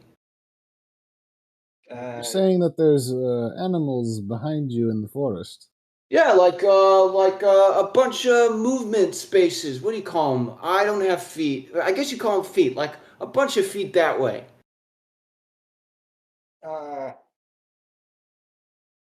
Guys, we're on a mission. No offense, Tutut, but we're on a mission. Can you tell us more about your friends? Yeah, they're animals. They're big. They don't play nice. They're not like the people at the tavern. Like they have like I think they like hugged me and they kind of like they move. He shows the side of his back and there's a big chunk of his radish mushroom self missing and he's like they didn't like I don't know. Is this fucking? Because I was fucked then. Yeah, Tut, you were fucked. You were fucked in a way. Oh, cool. Good You way. fuck. Yes, man. You fuck. Yeah.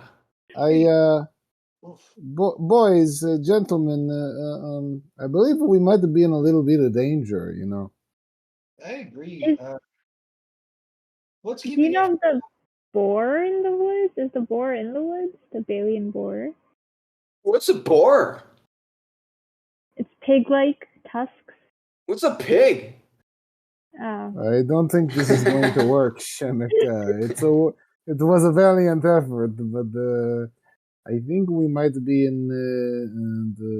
unable to get that kind of information from this sort of mushroom.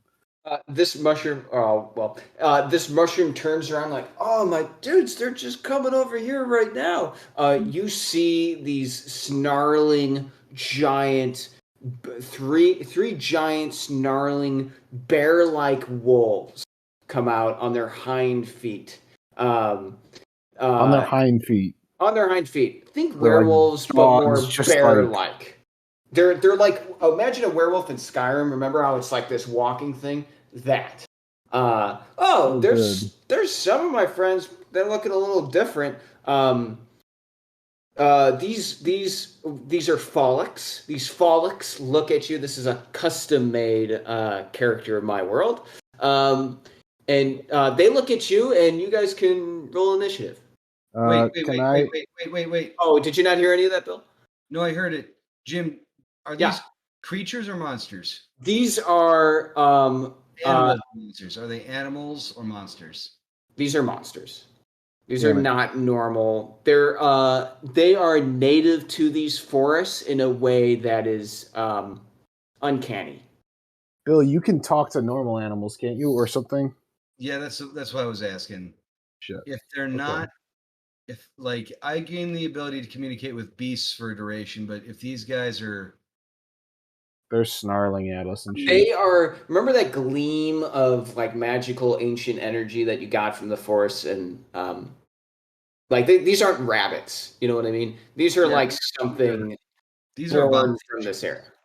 Okay, wait. Before we roll for initiative, can I cast Bardic Inspiration? Yeah, you can do that like any time. Okay, yeah. I immediately, as we see these guys come out, I get that shit going because I'm already nervous. As soon as I started to talk, I said, I feel like we're in danger, actually. I got us Bardic Inspiration. I felt something was wrong. Okay. By the way, before we roll, I gotta go to the bathroom. Yeah. No problem. Jim, I imagine you're setting up a cool little like Yes. forest encounter. Yes. That's sexy. That's fucking sexy, dude. Thank you. This did not go where I fucking thought it was going. It never does. Yeah, it's pretty wild. Close. Like, I was like, oh yeah, and then like, oh, let's go to Kuroki Forest. I'm like, Kuroki Forest. I know, yeah. Well, Anna, I wanted to say Jim gave me the spice collection, and I've been using it pretty fucking successfully for the past few days. Yes. I've been really What's enjoying your favorite? the curry has been amazing. I really enjoy the weird Z stuff. Zatar? Zatar, like Yeah. and I wish that had come in one of the longer bottles personally because I use a lot of it. Oh, okay. I can get you more because we actually didn't carry the bigger sizes, but my manager requested because we sell a lot of it. It's a really popular one. So yeah, you can use it on everything. You can you can use it hot. You can use it cold. It's very good. I used the Greek one today. I'll admit needs a little bit more salt. That's not a problem. And I think the last one I haven't tried yet is the shallot pepper. I think that's what it was. Yeah. because I feel like that's more going to be for meat seasoning, and I don't have red meats, and that will be very good with red meat. I know that's not up your alley, but like but I am filling pork right now, so that's probably where I'll deploy it. But you fucking nailed it, kid. I'm very grateful. Very cool. I'm glad, and I'm glad you like, you're using them. That's great. Mm-hmm. I can hook you up with some more of the Zatar. I'd appreciate that, Yeah. but everything is a gift. That's how it is. Yeah, I'm sorry it was so late. I wanted to give it to you for a while. So Don't fucking apologize. It's all good. The very fact that you even thought to do so is more of a gesture than I would have considered. I messed up. I messed up a little about what you guys actually ran into. Oh yeah. Thankfully for you so guys. we were just hallucinating, or we were too drunk. No, basically the only difference is what you saw. Instead of 3 of these phallic creatures, sorry, I didn't have it in front of me. I kind of winged it, and I forgot what I actually set up because again, I wasn't expecting this.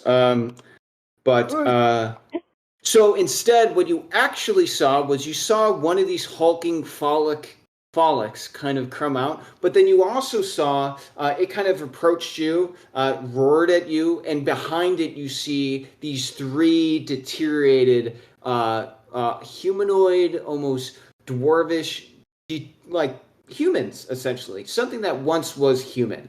These are called Grimlocks. Bill, I don't know if you know of them. They are gross, human-looking deteriorations. Basically, they're beasts that were once human and now have lost their minds and have lived an awfully long time. They're kind of golems, if you will. So, to reiterate, one of these big, hulking, interrogating, magical beasts called a phallic comes into the forest, and then 3 of these pretty gross, intimidating in their own right, humanoid creatures appear. I'll need you guys roll for initiative, and I will pee really quick. Yeah, I need to grab my laptop charger. I'm gonna be right back.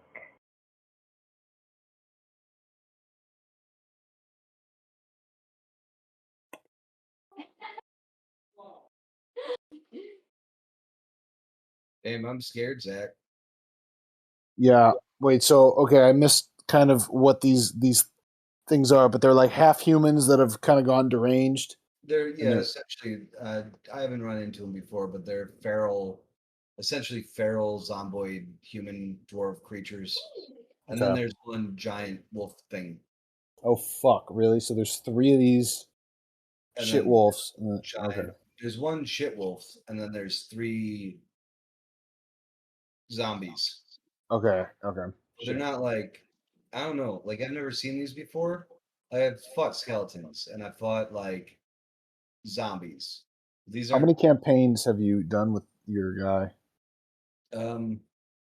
What I've done a shitload of is one-offs in some 5e, some not 5e. Right now, I'm playing a thing called Dark Sun, which is Conan the Barbarian-esque.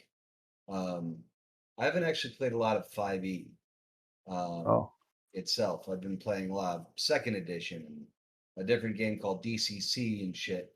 So I'm a little scared. Okay. Well, I think we're gonna handle them. We're getting teamwork down a little bit better. We all got new spells. I mean, everyone's level 2 now. Mm-hmm. Bill, what was your initiative on my score says -2. I haven't rolled my initiative. Oh yeah, I haven't either. Let me do it. I'm at 10. You got what? 10? Yeah. Come on, baby. I got 10 as well. Do you have an initiative modifier? The addition of your dexterity? Oh, I probably do. So I got 14. Wait, no. What am I saying? Where's dexterity? Plus 2, 12. Nice. One sec. This is a bit fucky. And his character is not put into the. Wish it was a little bit higher. It would have been good to go first. Because I can do fairy fire. It would have been nice if I got that in. That's good. Also, don't forget that so Bardic Inspiration you can use yourself. You can also we already did it, and you can use it 3 times. Yeah. You can also at any time give it to your teammates. So if Shem is about to go for an attack and you just you give her a wink, and then she gets one of your Bardic Inspirations. Zach, what was your initiative? 12. I thought when I cast it that everyone in the vicinity gets a Bardic Inspiration. No, so only I got it. You used 1 of your Bardic Inspirations. You have 3, I believe. And you have 3, and you can give them. You have 2 more to just. You can use one. You can use both yourself. You can give it to Shem. You can do. It's kind of like buff. It's like passing. It's literally you see your showman, and you're like, hey, I see you in the crowd, and you thrust at him, and they're like, I had the best night ever. I see. I didn't think that it was just to one person. I thought it was out towards everyone. No, it's literally you get these little packages you get to hand out. Got it. Okay. It's really good. It's great, and you can deploy it any way you want. But I see. Keep in mind, And does it works for multiple roles, in the duration of our our series of attacks or whatever we're doing? Obviously for the gent thing, I used 1. And that helped me play better. And now it's worn off because I think it's supposed to be 60 seconds or something. It's 10 minutes. 10 minutes. And when you get a chance, can you roll me initiative? I did. I got it. What was it, Bill? Oh, sorry. You got a 2? Yeah. Damn. No, that's impossible. You got to add your initiative, though. Is that just dexterity? Yes. Oh, that's just. Then I got a 4. Okay. Ouch. Okay. So Zach, you give it out, and then it's like a package we can unwrap for 10 minutes. So it just keeps working for 10 minutes. You just have 10 minutes, meaning to put that in perspective, 1 round is 7 seconds. So it's a long time. That's what I'm saying. Yeah. So it's multiple. It's like a whole combat encounter. Cool. But once you use it, you've used it. Yep. Yeah. So if you give it to Shem, and Shem has it. I use this for my attack. That's it. Oh, it's done. That's what I'm asking. So it's only a one-time. Got it. I thought it was just a lasting effect. Basically every round you could just keep using Bardic Inspiration. That would be nice. Yes, that'd be nice. So great. That'd be amazing. Right. I'd love it if that were the way. But yeah, no, you are handing out little gifts. They can hold on to it for a while. So I can give you Bardic Inspiration. And you can just wait and then be and now I feel that oomph now it kicks in. Cool. Bingo. Cool. Yeah. Understand it better. Thank you. Inspiration. Look at the Billy boy, who's a man. He's a big cat. Dope. Thank you for. Hey, Chunk. Can I show your butthole to everyone? Look at you, big ass butthole. He's just a boy. Great. I'm going to share my screen with you. Yeah. You guys rolled for initiative. We're gonna have some fun now. This was not what I was expecting. Did they roll really high? What is their initiative? Oh, we don't know yet, right? They didn't roll great. Not that it should matter. I wish I didn't get a 2 or 4. Yes, that is too bad. If it makes you feel better, they rolled worse than you. Almost all of them. What? Yes, that's why I was like, a 2 is impossible. Some of them got. Well, I'll check in a sec. I gotta share my screen. Here we go. What? 3. Ooh, cool. Yes. So here are those human. This is the best representation of those humanoid guys I could get. Here's Tut Toot, our beloved fuckable dude who fucks. They. Yeah, great. Let's see. Let me. Oh, I need to get my laptop.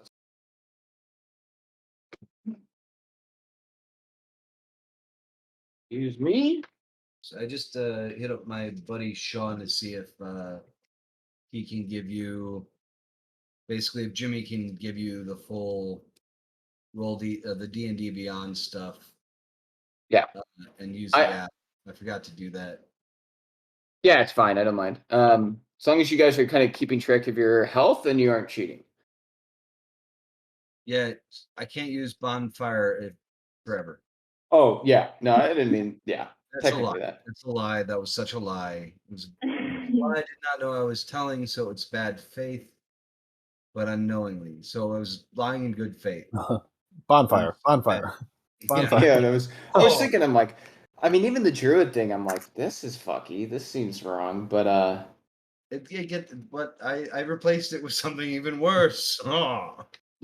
I just like to imagine you in a real life scenario running over to someone, throwing down logs like little kindling on top, lighter fluid, Like flint rock, like woohoo. Minutes, and I slowly but surely develop a huge bonfire under steam. Could you stand up a little higher? Thank you. Okay. Right? Do you mind staying on these logs?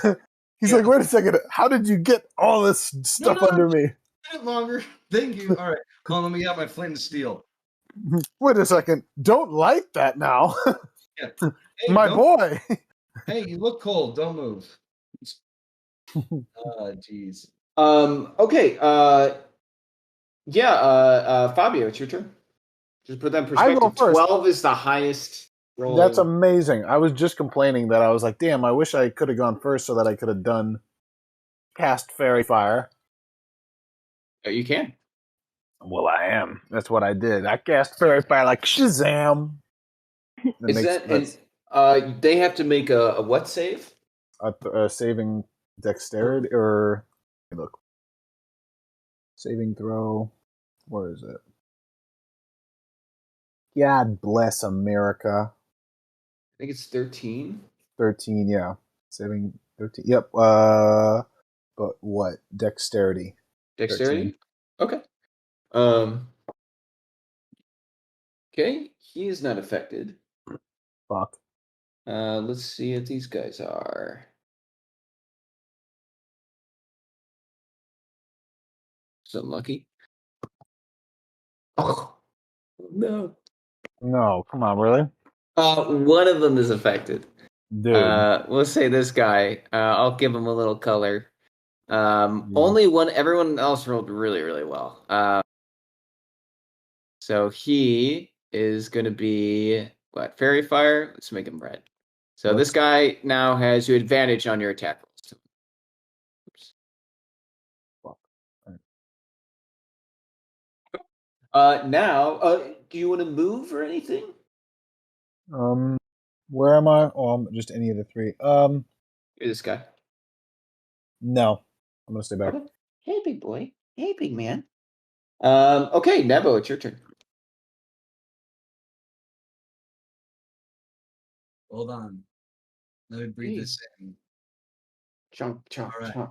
Chunky. Good boy. Look at the man. I'm gonna say to our friend Tutut, Hey, bud. These Ah, are dude. be ready to defend yourself against them. I'm sorry about this, but we look forward to sharing a beer at the bar. And then, as a bonus action using combat wild shape, I turn into a brown bear. Cool. So now That I'm a sucked. brown bear. Next to you now is a bear. Mhm. Oh shit! What the fuck? Let's go. My movement speed is 40 feet. Can I get to them?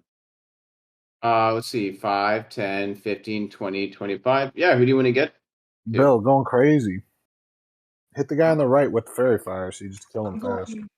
Yeah. I'm going to the one who was affected by the fairy fire. The guy on the right.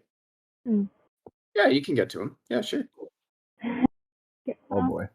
Okay. Now I'm going to attack.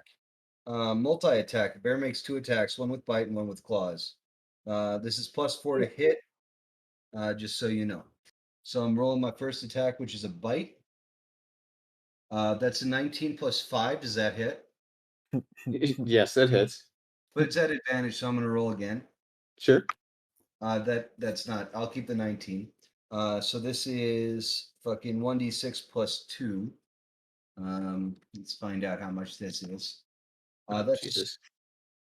fucking 5 points of damage On the first hit. on my first hit. Oh, no. So here's a DM question for you. Mm-hmm. Because are both these attacks at advantage? It's kind of like the dual wielding question where, like, Yeah, I mean, sure. you can say no. No, yeah. One dude Okay. with fairy fire. I'm not too worried. So this is claws. Fuck yeah. Was a 7. And then I'll take the 7 plus 4. 7, Oh. 8, 9, 10, 11. 11. There's 11 hit. 11 just hits. Yep. All right, so this is 2d4 plus 2 slashing damage. 2d4. This is the second dice, though. Yeah, this Okay. is so that is 1, 5, 6, 7 points of damage. wow. Yeah. How do you want this to happen? How do you want this to go down? Well, Holy shit. just for the sake of flavor, I go in and my bite successfully lands on top of its head. At the same time, my claws create a pincer movement, jabbing into its ribs, holding it firm as I clamp down and completely rip its head off, shaking about like a fucking bear. Spit the head out and roar at the fucking werewolf thing. Yeah, to intimidate it, but that's flavor. Slay, baby, slay. Yeah, you Wow. destroy this humanoid thing that didn't look like it was your friend, didn't really give it much. Like, this happens in seconds. Like, these guys show up, you transform into a bear, you run up, and you fucking tear his head off. Your teammates are visibly shaken. They've never seen you do this before. It's Cool. so I try and violent. attack them in bear because you guys cannot. I go, right, my new party trick, but it sounds like a bear just going like right at you, like what? Yeah, this great, awesome. That was kick ass. That was not quite what I was expecting. But that's okay. So now it's our Follick's turn. He's gonna attack the guy right in front of him. That was the most All right. metal shit I think we could have done. Yeah. He's got to hit an 11. He's got to hit an 11. Yep. Yep. And he does. Okay. He's yeah. It's not attacking you. He's attacking these guys in front of him. Just to make Oh. sure. Yeah, they're not on a team. I thought they came out like as a team. Like the dude came out No. and these boys were just like, "What's up? Our homie's here." Nope. Heyo. No, this they're in a fight. Okay. Wait, who's in a fight? Tatu did mention there was a fight between. Something. He didn't say. That's fair. That's fair. He didn't say what.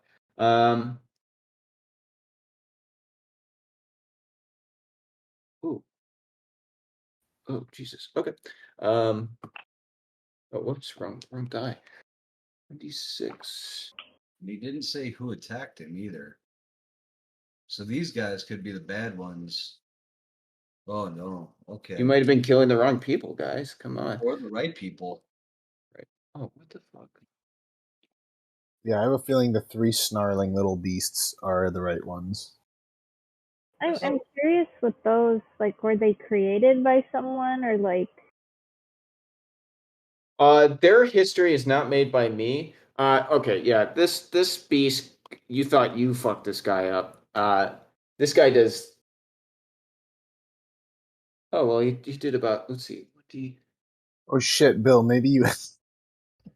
This guy does 16 points of damage. He lashes out with these huge claws and grabs this like little humanoid blob thing and like digs his nails in and slowly twists until he rips them in two.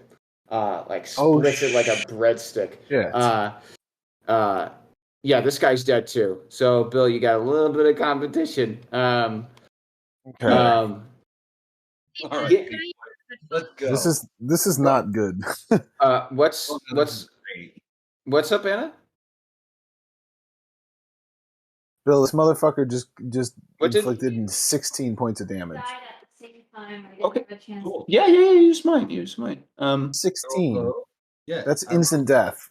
Not You have to. You don't have more than 16 points of health, do you? He rolled really, really well. He got his highest attacks on both rolls. Also, as a brown bear, my HP is increased to 34. Yeah, Bill's pretty OP right now. He's definitely going to be your tank. What the fuck? I'm also your healing fucker. I got cure wounds and healing wounds. Put him up, bro. Put him up. Put him up. Let him know. We need Shemek to just flex behind us too. Just like give out just like some kind of a Shemek. You just got to be like roaring at this point, like at the top of your ogre lungs. Half orc lungs, whatever race you are. I don't know what these fuckers are because they might be our allies, but they also I don't know who we're killing. I don't know what's going on. Shemek, it is now your turn, and Tutut says he kind of says like, "Hey, why is everyone like being so harsh right now?" And Shemek, it's your turn. Shemek, I'm worried. I am worried that we might be attacking the wrong people here. That beast just fucking ripped that man in half. I don't mind. The beast seems like the most aggressive too. I know. So I'm gonna go towards him. Okay. Hey, what's up? I accidentally rolled the wrong dice. For which attack? For a brown bear. Not that it matters, but I'm a brown bear and I rolled for a black bear. Okay. The difference is brown bear, which I am, rolls 1d8 and 2d6, not 1d6 and 2d4. Oh, so you would have done more damage? Oh yeah. That's ridiculous. Oh yeah. Wow. Okay, that's fine with me. Sorry, wow. I'm flexing still. I'm feeling. That's cool. Fuck yeah, do more damage. Your friends are, Oh, Billy. They got they're gonna fucking own too. They're level 2 now. Sure. All right, so I'm gonna attack the werewolf guy. Cool. Roll me an attack roll with your strength modifier added to it. 18 plus, I think it's 3. Fuck yeah. I double check. Yeah, that's a hit. 21. Yeah. And So then what you got? I think it's D12 plus 3. So D12. There we go. 6 damage. 6 damage. Yeah, sure. You slam your, what is it, battle axe, right? Yes. Slam your battle axe into the side of this. A great axe, actually. A great axe. Great axe. Into the side of this beast, and it definitely feels it, but it's sure as hell still kicking. Awesome. The last Grimlock, who is poor guy is pretty scared. He's going to go ahead and roll on the same guy you are. And he hits. Let's see what he does. Good guy. Look at you putting up a fight with your AC of 11. Let's see. Oh, that's not bad. That's actually pretty good. He means business. God, some of these monsters like kind of smack. Okay, 3. Oh, wait. Oh, I did that wrong. Okay, 4. 4 plus 2. He also this little like half humanoid dude starts like slam. He's not very intelligent. He's not all there. He's slamming him with like a homemade club, but he's also like elbowing him. Surprisingly, after that axe hit, this guy, you can tell he takes some damage. He takes another 6 points of damage. It was surprisingly effective. Yeah, great. It is now Fabio's turn. All right. Am I within 30 feet of this dude? You should be. You're not, but I'm- I'm willing to fudge it a little bit because you're only one tile away. Okay, cool. And also, you could have moved last time. Okay, I didn't want to move. No, I don't want to move that close. No. I just I want to be, I guess, to the right, basically within like shooting angle of him. Sure. About like right there? Yeah, that's perfect. And I'm going to use fire breath. Okay. You have a cone or a line? A cone will spread out 15 feet. I have sideways. A line. Oh, you have a line. Okay, Yeah. dope. Yeah. Mm-hmm. What's the damage? I think I have to roll for 11, like dexterity 11 or something first. Yeah, I have to roll a dex 11. Okay, yeah. But so don't I think I get a +2 on that, right? Whatever your dexterity modifier is, then you can. Right. So D20 plus whatever your dexterity is. Yeah. Okay, good. I'm just trying to remember how that shit works. Cool. Yeah. Let's go, baby. Come on. Let's go. Oh my god. Does a 20 fucking hit? Yes. Sir. Yeah. And now it's a 2d6, I think. Cool. Yeah. 2d6. Pretty effective. 6. Yeah, let me double check before I roll. And in a fucking line. That's fucking swell. 2d6. Yeah. Okay. Go back. Roll 2d6. 5. A 5. Okay, dope.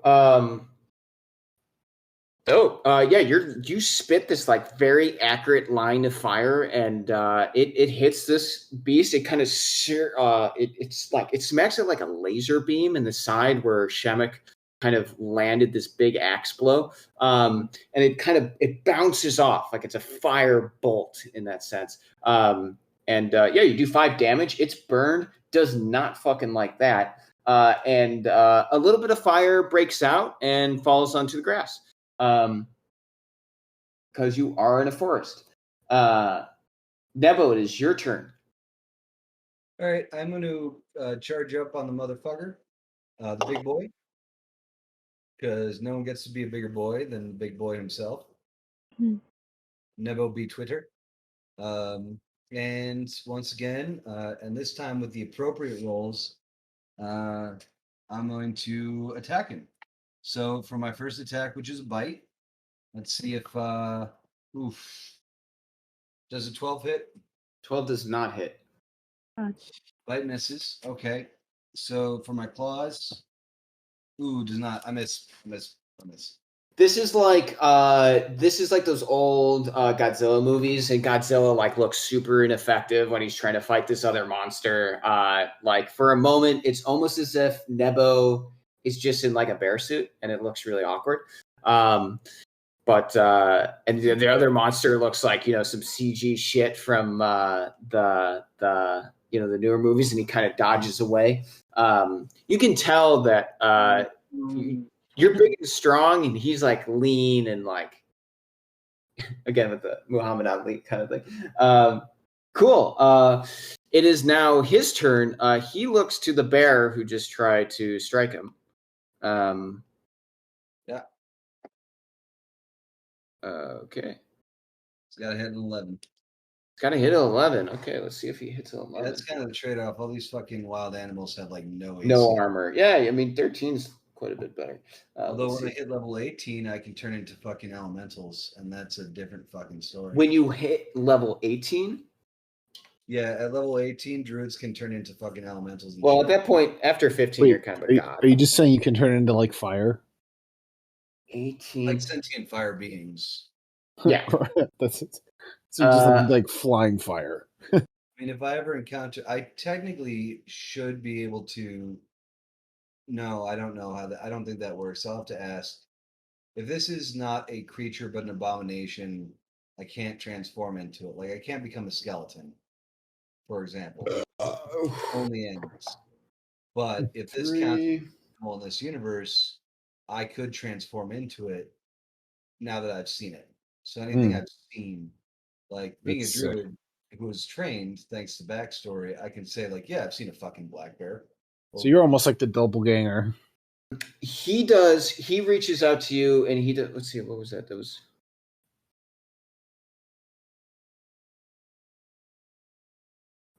He attacks you for 11 damage.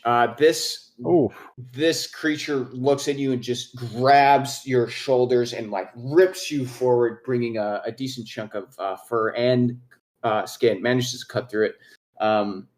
So yeah, did you get that damage? Yeah, I'm recording it on paper. Okay, right. What is your health again for a bear? Currently, it's initially 34, and I'm now down to 23. Okay, great. Shemek, it is now your turn. Dope. I'm gonna take another swing at the monster. Fuck yeah. I gotta beat a DC of 13. Okay. Don't 5. plus your strength modifier? Yeah, that's Okay. my strength. Ouch. modifier. I'm sorry. Ouch. You're thinking, you're kind of distracted from that little imp who's waiting for you back in the Thesial missile, and you're kind of like, why am I doing this like slow-mo? Like, why am I doing this when I could be, getting down? And you kind of you misjudge and you swipe, or you slow down just enough for the Follick to kind of like, kind of suck its abs in and dodge it. It is not looking to get hit again from you. This Grimlock turns to the beast and attacks again. It just watched its friends die. Does it actually hit? Yeah, it does. Whoops. 2, 3, and then. Okay, yeah, it does 6 points of damage. It got a good hit on this guy. Once again, this Grimlock just watched his friends get torn apart by this fucking Follick, and it is screaming. It's like kind of this weird like it's kind of pathetic and gross at the same time, but fierce in its own right. Fabio, it's your turn. All right. Oh my god, I forgot that. Well. Oh, and by the way, the fire is starting to spread. All right. I have to move to the right a little bit too. I guess I'll kind of go almost where that plant is, so that I have like another direct shot, because now I'm like shooting over Nevo. Yeah, somewhere like that. Just as long as I have like a good shot, but I'm not too close to him or the fire. So maybe back up a little bit too. Okay. I don't want that thing to spread and then burn me because I'm stupid. So right here? Or? Yeah. To the right a little bit. Yeah, like kind of almost in the bush. Like that? Yeah. In the bush? Yeah, you could be in the bush? Yeah, there we go. Like that. That's fine. Okay, cool. I mean, it's just a leaf. I can just push it. I am going to use my family heirloom. You don't have any ammo for that. Damn.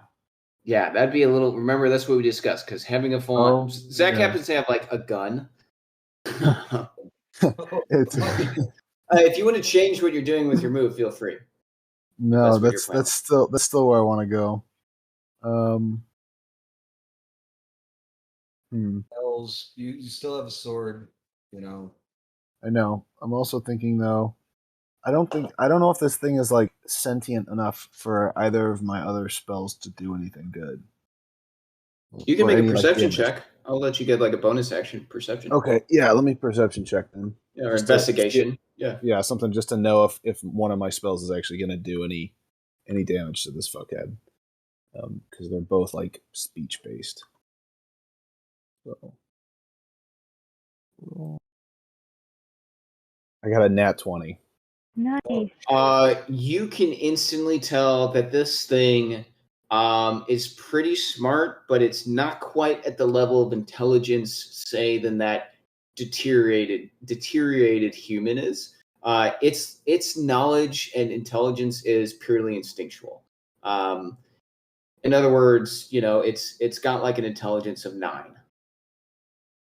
Okay. If it was a little bit smarter, it like could have something like speech. So Okay. more like 8 or 7. So it won't whatever. recognize like if I whisper an insult to it, It won't. No, it won't really be like, "Did you just call me fat?" That hurt. Okay.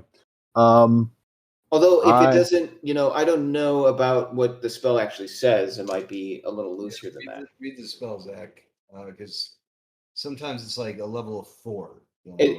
Yeah.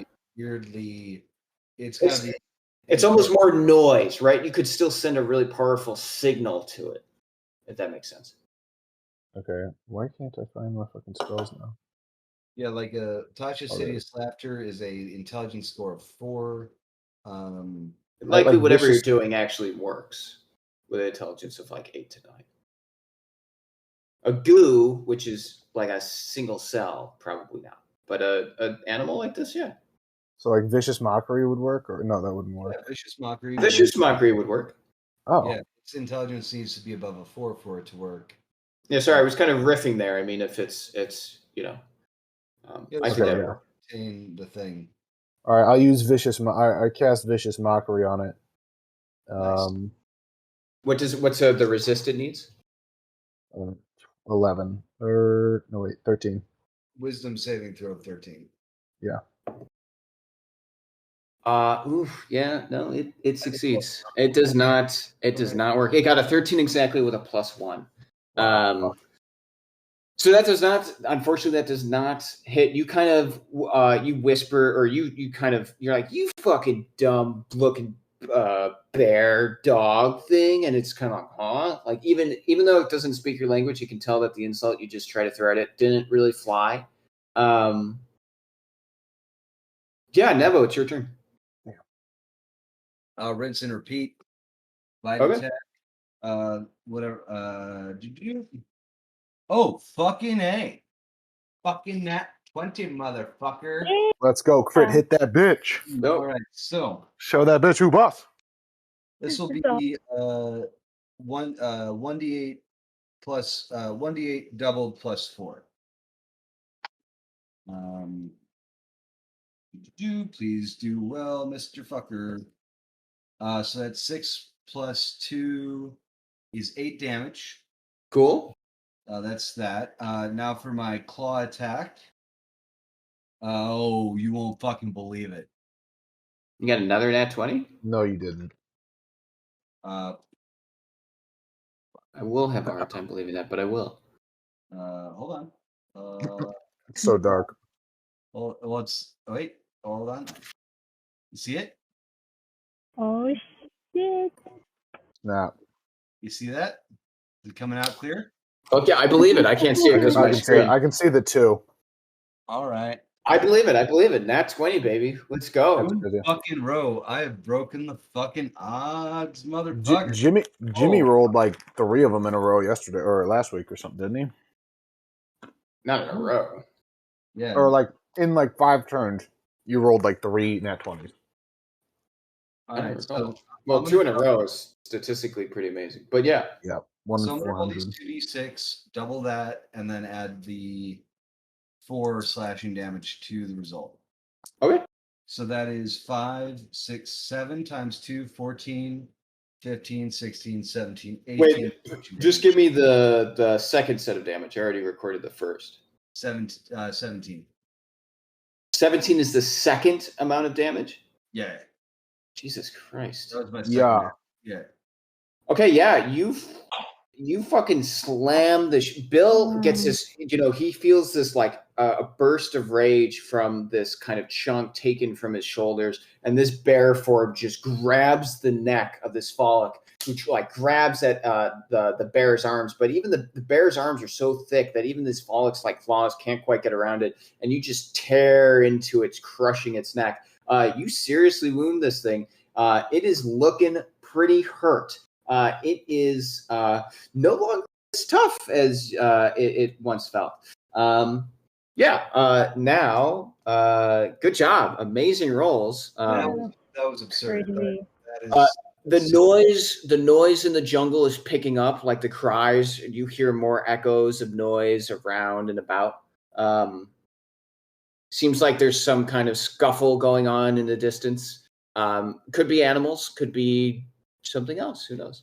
God bless us. Just trying to add some atmosphere here. One sec. Okay, yeah. It swings at you, Nebo, and it is too wounded to hit. Wait, does a 10 hit? no, it missed by 1.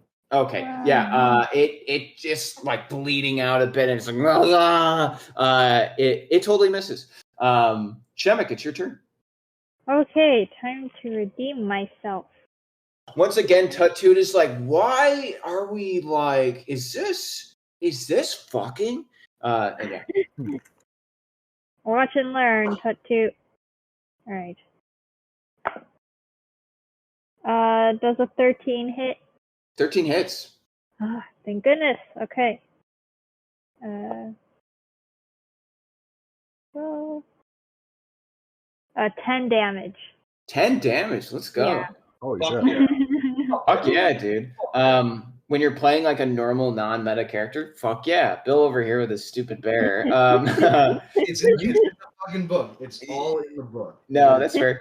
You take this battle axe and you go for the same spot you hit last time and just dig a little bit deeper this time. Going, you really break into its organs. This thing is looking messed up.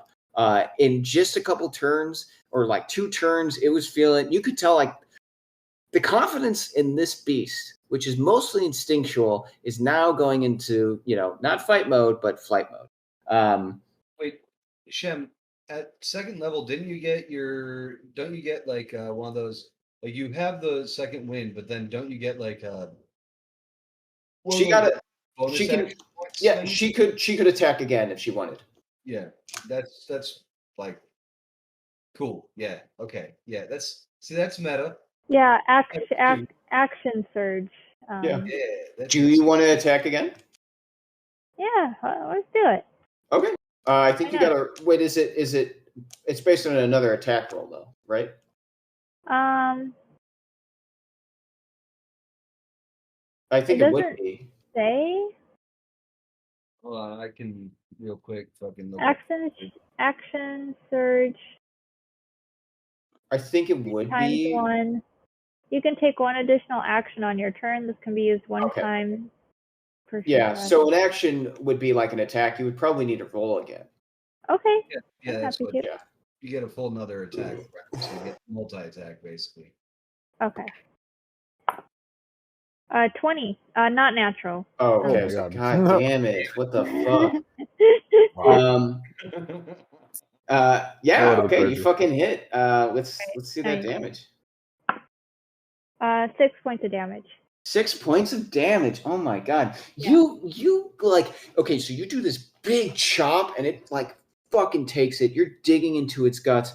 And then you like, it's almost like, when you hit something really hard and it's so hard on like a hard surface that you kind of ricochet back and you're still putting force, right? Like you hit a hammer, it jacks back and then but it's still in that initial throw. So your hand instantly kind of strikes the object again. That's exactly what happens here. So it's like flexing as it took the first hit.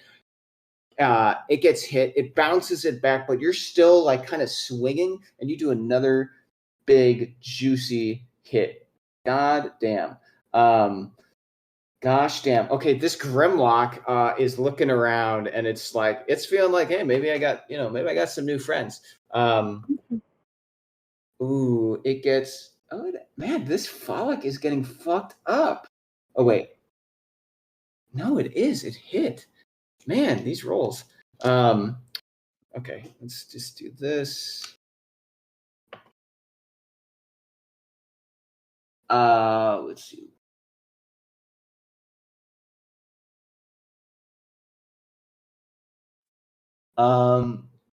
Yeah, it raises this club and just smacks the head twice on this spike club, smacks it like kind of in a weird way where it's unnatural. It really is flailing about, but it's managing to hit really well. It does another 6 points of damage. This poor animal is just hunting, right? At least in its mind. And now it just got fucked up by like some weird ass bear, half orc. It got spit fire on. By the way, the fire is spreading. So now near Fabio, more sections are burned and burning. It's not huge yet, but it's definitely catching on. This is a fairly dry forest. Yeah, very cool. As the fire is burning, you're all struck by the sound of a intense shake in the ground. A galloping is heard in the distance. You hear trees being struck down, bent to the will of something much greater and larger. And suddenly, from the left, you see none other than the Beylian Boar. The Beylian Boar. Boar Comes out of fucking nowhere and lands right here. Oh my god, that's so cool. Let's see. Yeah, he jumps right about here. This is a very large boar with what looks to have something between the mixture of steel and fur on it. You can tell, though, it's bleeding from the bottom of it. It has been in combat with something. It's pretty obvious as it leaps into it that there's a couple arrows in its stomach. It leaps into the scene, and let's see what it does. It does, let's see. Whoops.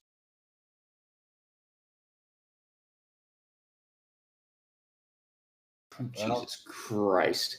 Either see yourself become a hero or die. Jesus shit. Penso che stiamo por morire. Oh no. Okay, there's a with your clever, sexy sounding bullshit. It's in the same thing in English but better. Okay, it's wow. This is probably not right. So it does wow, okay. It leaps down and with one of its tusks it pierces through the Follick's chest. And kind of rings it up into the air and then like a horse gallop. You know how when a horse goes crazy, it kind of goes back and forth. This is just what the Beylian Boar is doing, and it demolishes this thing. This thing is dead. Now it's there's a Beylian Boar in front of you. Fabio, it's your turn. This is why I wasn't too worried about Bill with his fucking bear thing. I'm like, well, they don't know what's about to happen, so. I let out a little fart. Fabio shits himself a little. I said fart. Oh, just a fart? Okay. I give a little toot. Stress toot. Okay. Name. Yeah. Saw, dude, that's so fucking rad. Toot also says, hey, there's my friend, dude. I've been looking for him. Toot, you know this Boar? Dude, that's my friend. I telling you about I knew this dude, and that's my friend. That's my bud. How do you guys meet? Can you speak to this Boar? Yeah. I mean, I'll speak to him right now. Tutu says, "What's up, dude?" Very evident that Tutu can speak to him, but he can't actually talk with him. Hmm. Yeah. Oh fuck. Oh god, I can't speak in this. I can't speak in beast form. Oh fuck. This is also a legendary creature from like a different continent. So I feel like if I try and give this Boar the old stabby stab, that this might be the last week I play with you guys. Get away. Should we run? you can run. All right. I asked the team, flee. Do we all flee? Run away. And it seems that the team is in agreement. So I run with my little tiny legs. I guess as far backwards as I can away from the beast. Let's see. So if you take a dash action, you can actually go 60. Let me do that. Okay. I'm running the fuck away from this thing at full speed because I have 5, nothing. 10, 15, 20, 25, 30, 35, 40, 45, 50, 55, 60. I will say you guys need to get, all three of you need to get past this square. Okay. Pretty generous. But Which yeah. square? This one. Right That's here. where the sewer grate might be, right? Like we were told to go the opposite direction. I'll just say you disengage. Yes, that's where the sewer gate is. It's in view. You'll have to. Yes, that is where the sewer gate is. Cool. Awesome. It is now Nebo's turn. I will. Kind of a slow guy, aren't you, in the bear form? Actually, I'm faster. Oh, okay. Yeah, I would figure bears are much faster. Bears have a speed of 40, but what I'm going to do is I'm going to attack it. Wow, bold. Well, if he ran away, he'd get an attack of opportunity. I mean, I could action disengage. Oh, okay. Oh, but, bold. Okay. But I know someone who doesn't have an extra padding of like 23 hit points who could probably use it. Use the time that this guy's preoccupied. You know what I'm saying? Yeah. So yeah. So first attack is my bite. Does a 18, 19, 20, 21, 22? Is it 22 hit? Yeah, 22 does hit. All right, so that's gonna be fucking. Sorry. This is gonna be 1d8 plus 4 piercing. Oh God. You know what's worse? Like I've talked to a lot of people. The way they make the new D&D books, they're like fragile. Okay, that's 8 damage. 8 damage? Great, nice. And then my second attack. Oh God, the spine shit. Sorry, I'm pretty sure this is 2d6 plus fucking. Sorry. 2d6, let's go. 2d6 plus something. I hate hurting books. This is 2d6 plus 4. But I've got to hit first. So this attack is plus. Jesus. Does a 12 hit? No. Fuck. That's fine. Yeah, I'm holding my ground. Awesome. The poor displaced Follick is dead. And Shemek, it is now your turn. You can do a disengage where you won't take an attack of opportunity. Or you could stand and fight. Shemek, I think you best dip. Yeah. I just took off. I mean, I've already initiated the retreat. I feel like we're gonna fucking die if you stay. Yeah, I don't. I'm literally wearing a flesh suit. Should I risk the attack of opportunity? You take an action to disengage, and then he won't get one. Does that do anything? Or He Let won't you get run otherwise? further, right? You'll only get your movement speed as opposed to double your movement speed. Oh, okay. Okay. So I'll disengage. I'm gonna start running. Shimek's tough, but not that tough. Okay, dope. Let's see, that's 60 feet, 5, 10, 15, 20, 25, 30. Ooh, 35, 40, 45, 50, 55, 60. You're right there. Cool. Let's see the Grimlock's turn. Yeah, he disengages too. He's running with you guys. 5, 10, 15, 20, 25, 30. Let's see, he gets about just where you are too. He's scared shitless. No one wants to face a Beylian Boar. It'd be cool if we had a whole hunting squad, but Yeah, this I didn't think it was that big. I didn't think Yeah. boars got that big. Thought it was just like a little fucking boar everyone was scared of. A little more than that. That's one of them. Beylian boar. And they multiply. There's many of them. Yes, There's is like a many scout. Beylian boars. Yeah, like when we first encountered the lore of them, they're like, so there's once you get one Beylian boar, you know you're gonna have several. Oh, And God. so like, Oh, they like show fuck. up and they're an infestation of Dude, terrifying. we have to get so much more powerful before we can do anything like this, or like come with an army. Oh yeah, that's why fucking what's his face was like, yo, don't fucking worry about this. The whole guard is on this crap. Right. You guys chose to go into the forest. That's why I was like, oh no, they didn't think about that. Granted, it's a big forest and you had no idea. This boar runs past you and tries to do a trampling charge on you, Bill. You need. So his trampling charge is an attack. That's his movement attack. Yes, and you have to roll me a strength check. All right, cool.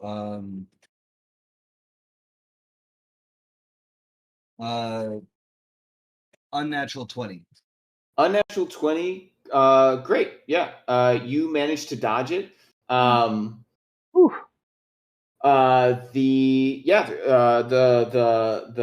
Beylian boar charges through like, and totally misses. The fire is continually spreading throughout, and now a good chunk of the forest is now ablaze. It is now Fabio, it's your turn. You can leave combat. All right, let me see. Oh, I should have checked this before my turn. Let's see how far? Oh, 60 feet. Okay, I cast Healing Word on Bill or on Don't. No, Don't think so. Don't.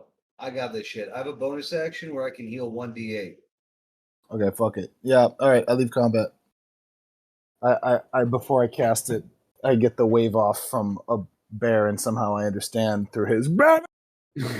He means he's giving me the universal. Okay, you disengage. Wave. You are no longer in combat. You dodge into the sewer. You're like behind this like kind of small sewer that you can kind of tuck behind. That you feel a little bit safe. Like the Beylian boar is not going to really go for you there. And that is now Nebo's turn.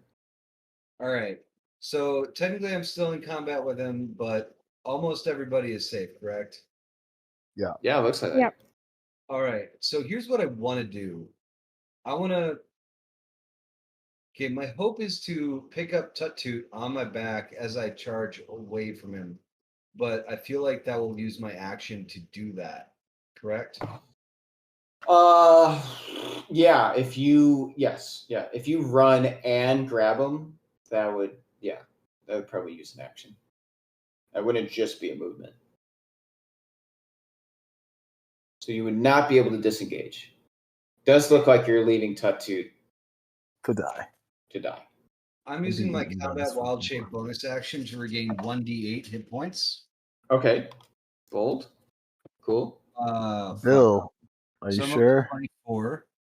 I then use my movement to move to pick up what's his face on my back. I accept the risk of attack. I think I'm gonna be sick.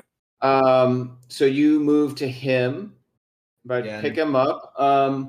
Take the opportunity attack that he offers. Okay, yeah. Roll me a Constitution save. Oh, Jesus. Okay. Okay, this is +3. Okay, that's not so bad. 15.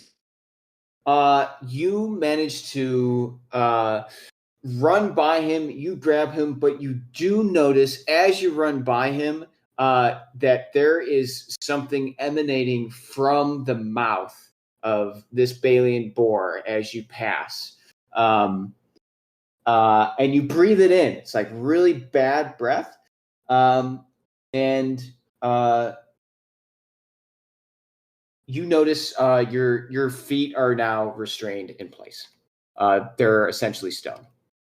So you have tattooed on your back. You are glued in place. Sweet. Fucking sweet. All right. Well, that was that. All right. Wait, what just happened to your feet? I'm sorry. I'm stuck in. I'm paralyzed. Bill is paralyzed. Bill's paralyzed. With tattooed on my back. Yes. Oh, because of Tuttoot. Because No, it's the fucking Beylian boar. Can I do a nature check?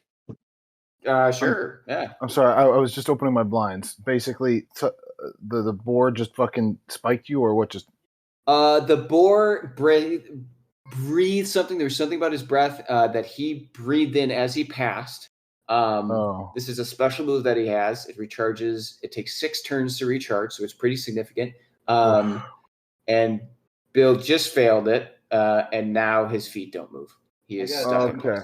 Nature check. okay, and I'm out of combat. 18. In 18, yeah. What do you want to know? Oh, the nature of what just happened. How to break? Yeah, like in my druid training, have I ever encountered like a toxin of similar nature and how it gets broken? You can tell that this is of a kind of a poison that you know of, but only in the sense that you know a poison that paralyzed. This is a Beylian boar. This comes from a different continent. Okay. This is like a one-of-a-kind beast sort of thing. Your legs don't move. I could use that net 20. Yeah, fuck. Do you have a bardic inspiration? I'm out of combat.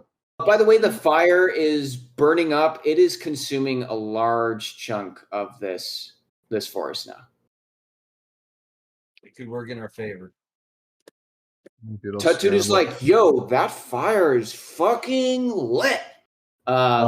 He's on your back, and he's just like, ah. I love Tattooed.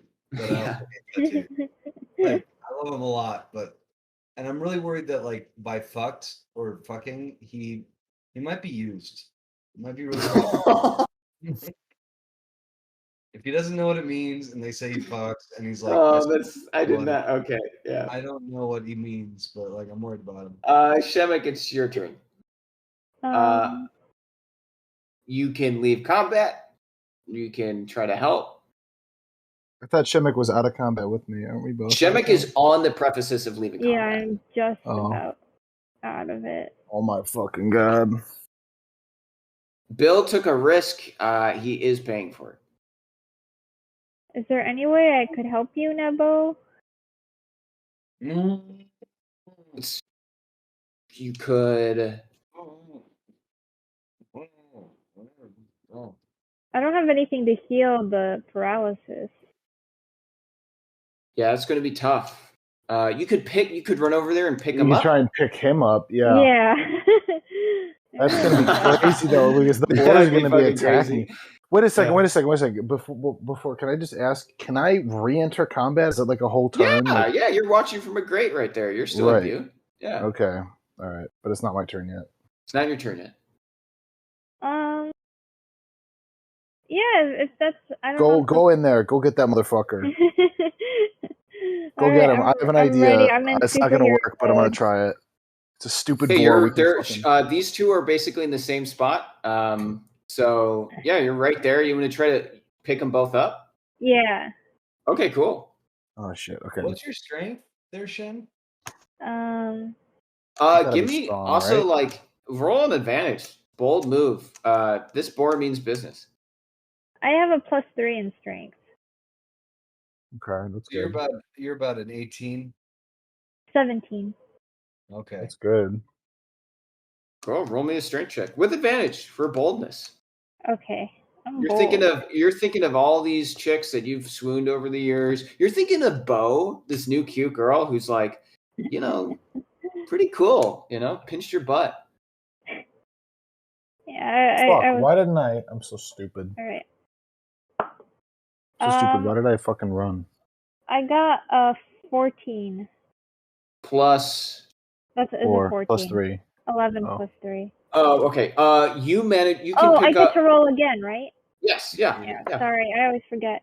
16 this time. 16. Okay. Yeah. You managed to pick up both of them, but you're going to move at a severe disadvantage.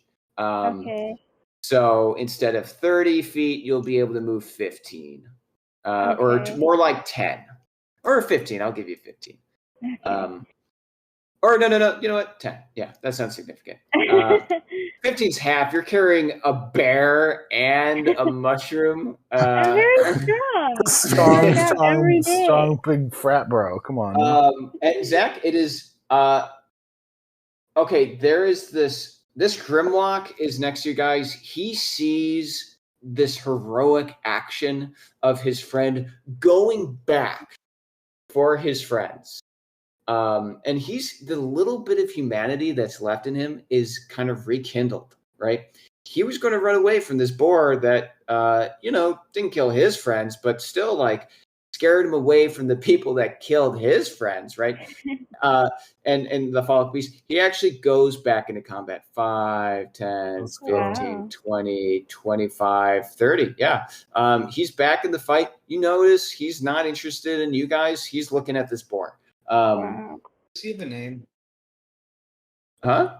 Does he have a name? He does not have a name, and he probably don't want to give him one. But just give me one name. Don't worry. Quah. Quah. Quah. Yeah, basically a QUA sound with an L mixed in there. Quah. Quah. Cool. Don't worry, it's just for flavor text. I'll use it later, but not if I survive. That is, if we survive. Yeah, this is gonna be Survive. doozy. My turn? No, unfortunately, the Gorgon had an initiative of 20.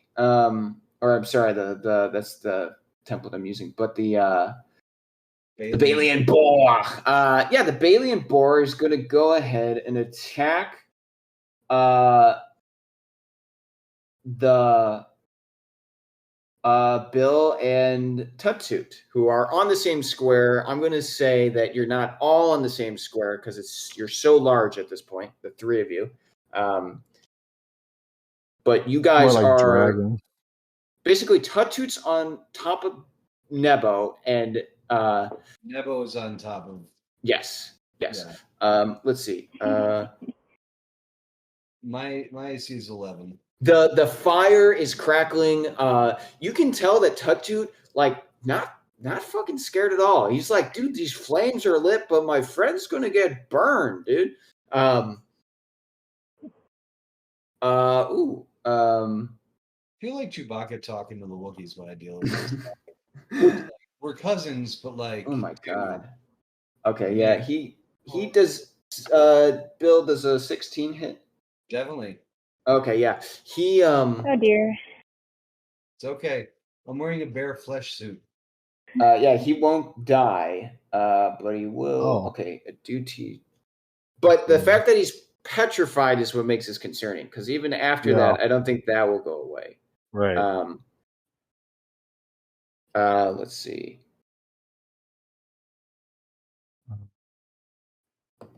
Roll damage, motherfucker. Yep.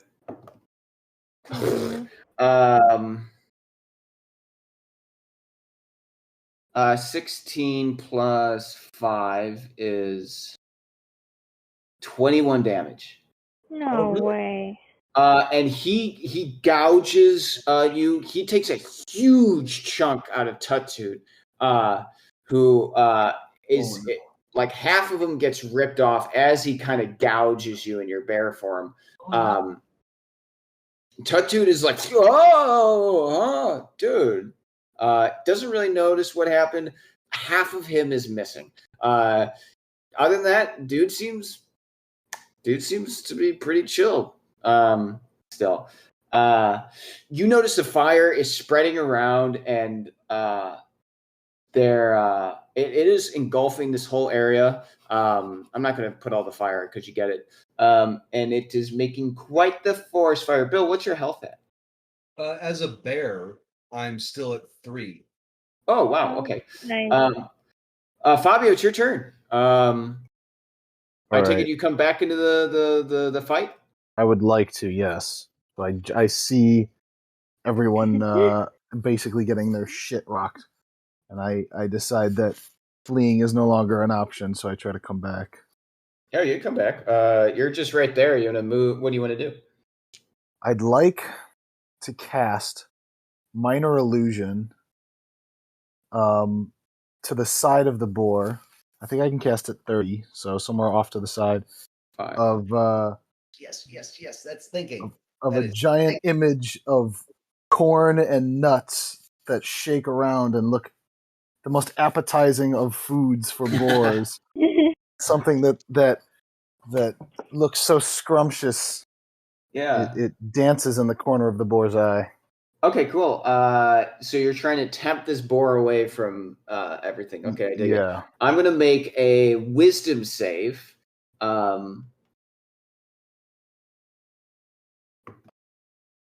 Okay, yeah, it does. It doesn't really care about the cord.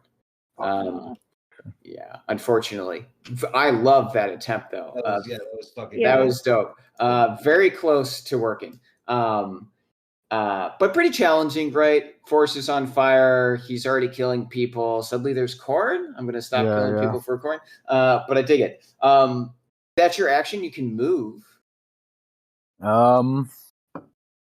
Stay. Yeah, no, yeah, I'm not going to move. I just don't close. think it's worth it. I can do better from far. Great job. That's perfect. Nebo, it is your turn. Action, drop wild shape. I'm now a regular sized entity, which should reduce the overall penalty on fucking Shem's movement. Nice. Thankfully, Mr. fucking Mushroom Man has been halved. So right? Yeah, he's very light at this point. Yeah. With this, is there a check I can make against this petrification?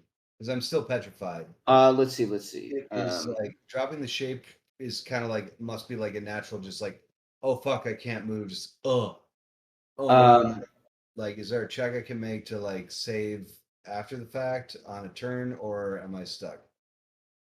At the end of your turn, you can make a saving throw. So you are stuck. This is the end of my turn. Oh yeah, then you can make a saving throw. Saving throw. What is the saving throw I'm making? Let's see. Let's do. It's just a DC of 17. Yeah, but I would say let's strength, wisdom, Constitution. Constitution. That sounds right. It's your body rejecting the poison. Okay. Saving throws. Yes, +2. God damn it. This is terrifying, Jimmy. You fucking fucked me so hard. Fucking show me what it's like to fucking. I didn't. You guys wanted to go to the forest. I had this plan like weeks ago. So 18. 18. Okay, dope. You conjure up like a tremendous amount of druidic energy or some shit. Some miraculous, like the Kuroki forest is your home, and the even though this is a denser, more dangerous part than you used to, this Beylian boar is in a foreign spot, and or he's a foreigner, right? This isn't their forest. This is your forest. the kind of energy, the magic energy that dwells in the earth kind of swells up, and you find, whether it's placebo, true druidic magic, or just sheer willpower, the poison fades out of your legs, and you can once again move again. I whisper in your ear, Shem. Run. Shem, it is your turn. I'm making a beeline out of there. Okay, cool. Let's see. 5, 10, 15, 20. You get right at the prefaces again, because that's... So, yeah. You're about to get out. You did not take poor Tut-Toot. Oh. Why not? Do you want to? Yeah. Fine. I'll do that. Tut-Toot is like half alive and just sipping like theirs. Like, dude. He weighs like nothing now. He was decently light, but this Grimlock sees you guys running again. He's pretty fucking. He's really confused. The spark of humanity is kind of like now. It's kind of dwindling again. It's like, well, wait a minute. Who are these people? They don't care about me. They're willing for me to die. He turns around. And he also starts running away. He is also. He's in the right. No, he should be with us. He deserves to. He shouldn't think like that. He was paid to help. He saw an action of heroicness, and then people bailing on. For all he knows, they just left you again.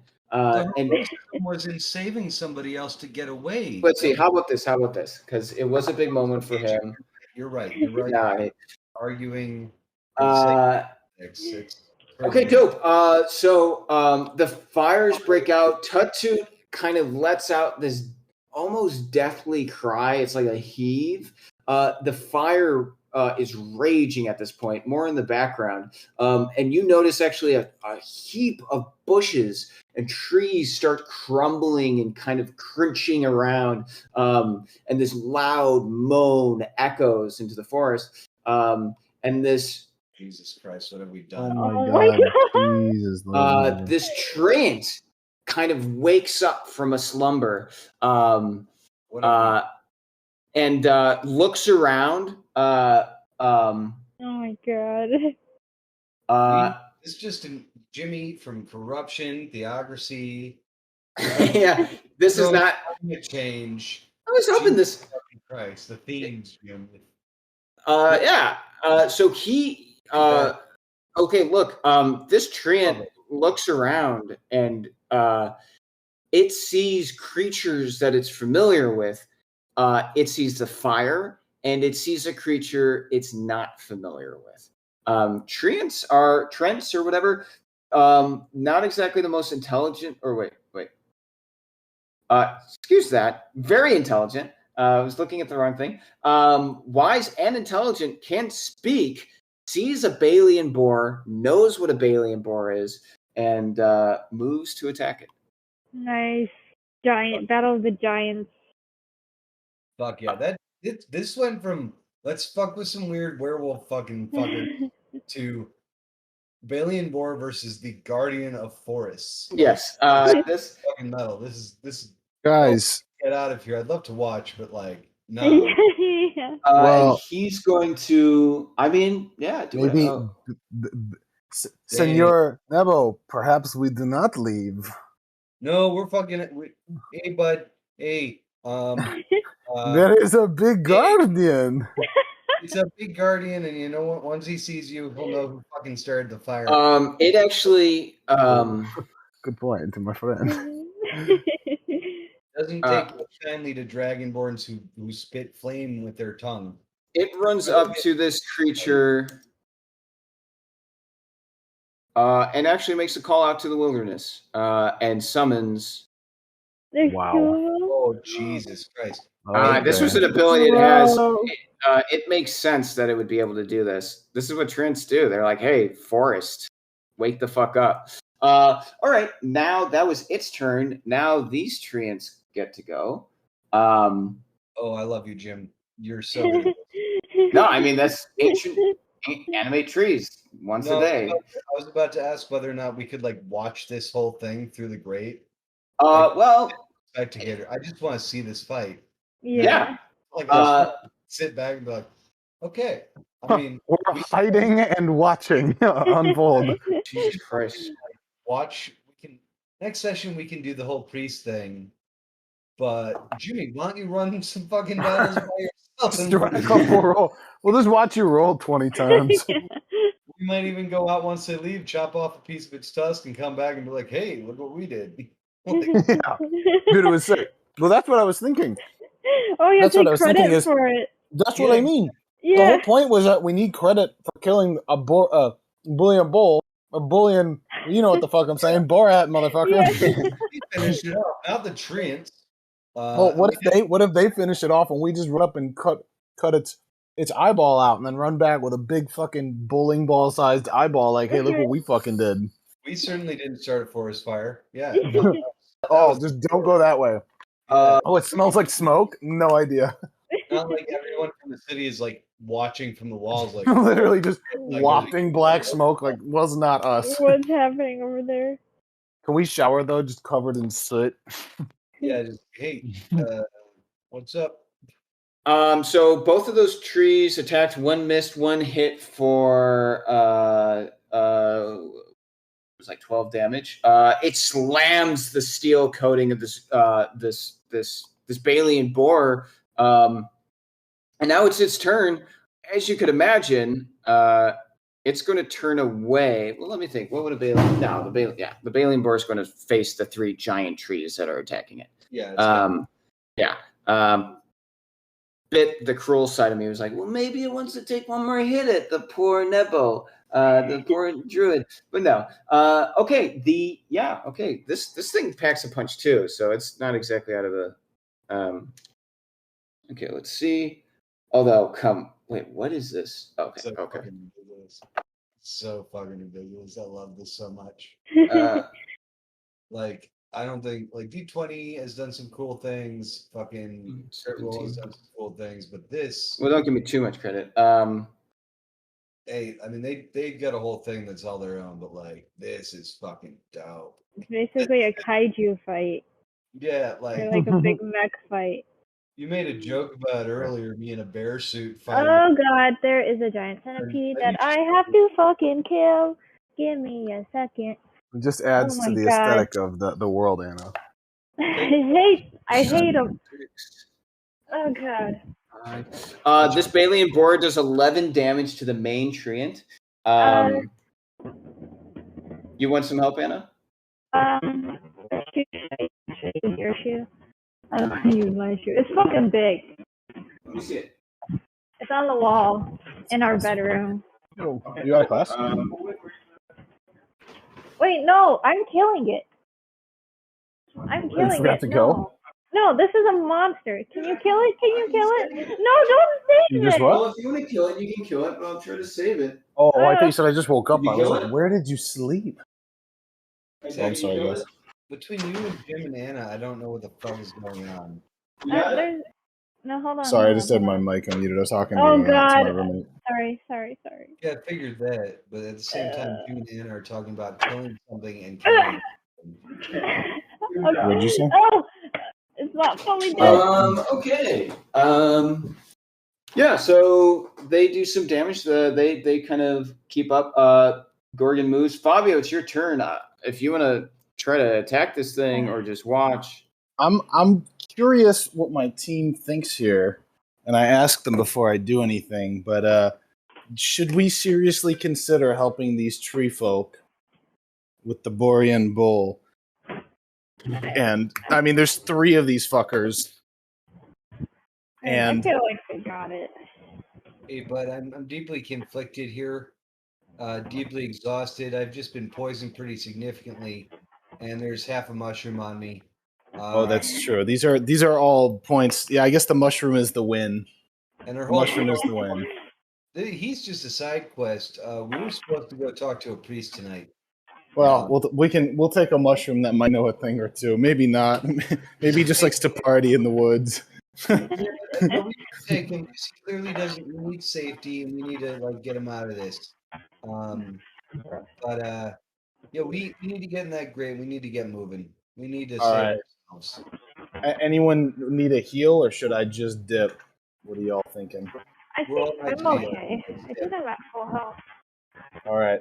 Yeah, I disengage and I leave combat and I dip back into the grate. Zach is out of combat, and now it is Nebo. It's your turn. So I gently cast here. Okay. So as an action, I cast fucking.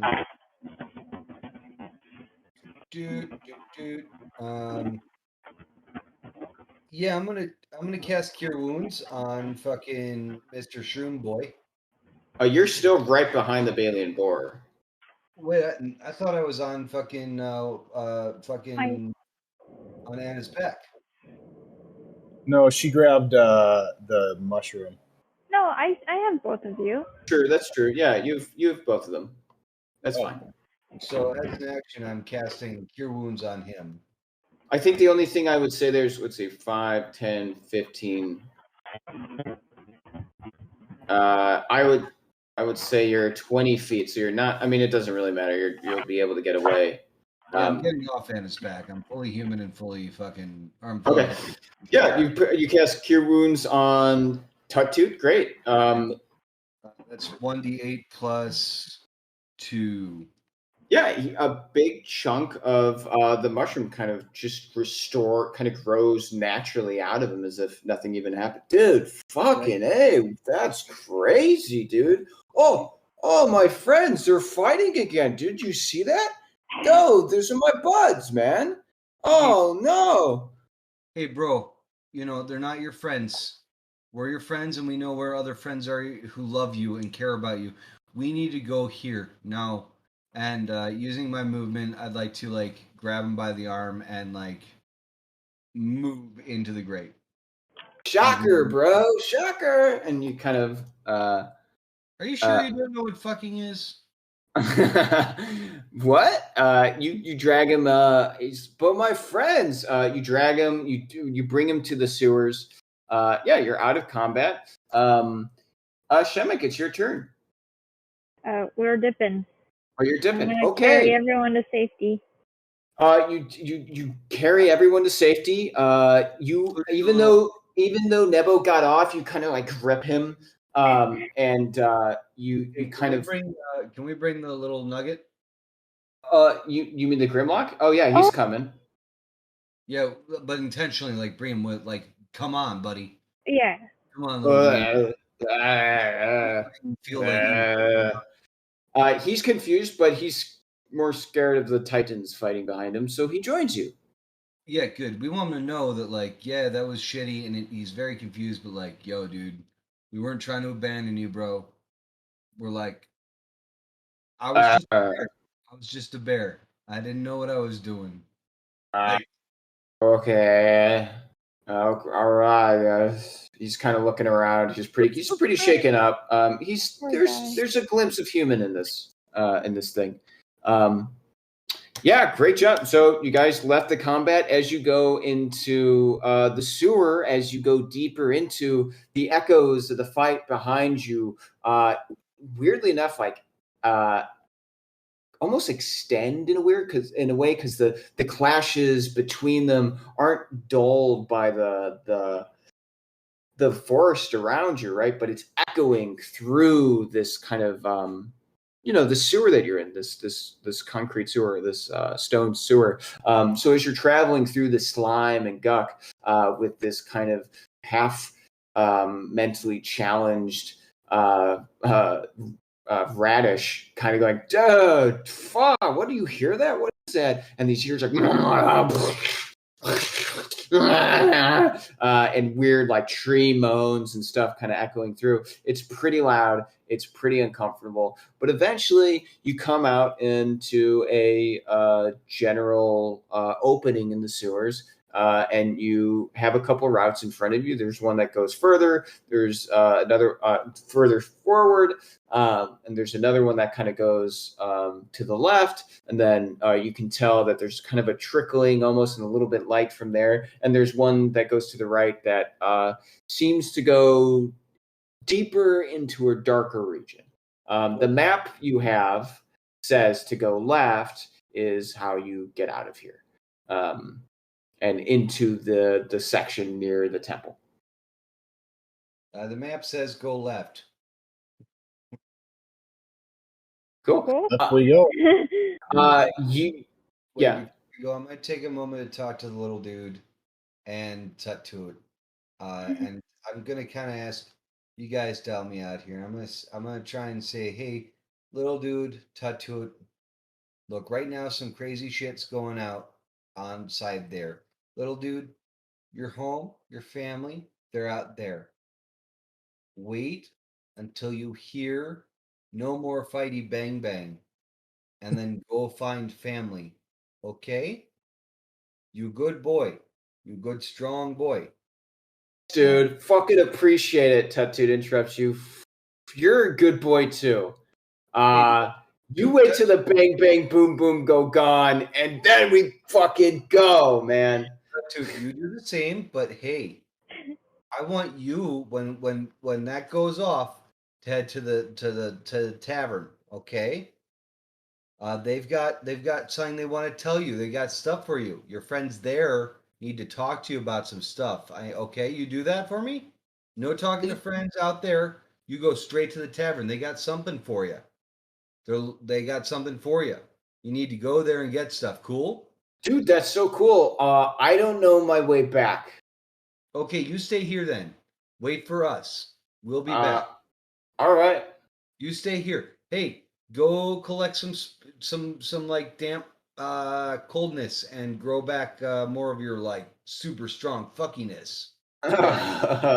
Okay. You're a fun guy. You're a fun guy. Grow back Dude, here. You're a fun guy. This is a dark room. And who are you? He looks down to the Grimlock. Grimlock's like, dude, you're so fucking cool, dude. Look at you. You're tiny and you're ugly. I bet you fuck, man. I bet you fuck, dude. We fuck. They look to the Grimlock looks to him and kind of, it's like no one's ever, you can tell he kind of likes it. He's like a toddler, kind of like, this guy's nice. Yeah, they're chilling there for right now. They'll stay. Well, we'll find out next time what happens to them. Depending what the hell happens to you guys. Yeah, so you guys can go up into the streets. I think now would be probably a good time to end tonight. Real quick, what time is it above? Like, how much time passed in that huge? Like, is it dark out yet? I'd say it's been about 4 hours, so it's pretty close to the sun is setting. Okay. Yeah. Cool. Yeah. Cool. Sounds good to me. You guys? Mm-hmm. Yep. I am very glad that you're all in the recording. I'm very glad that you got caught. Oh, what the fuck? Sorry, give me a sec.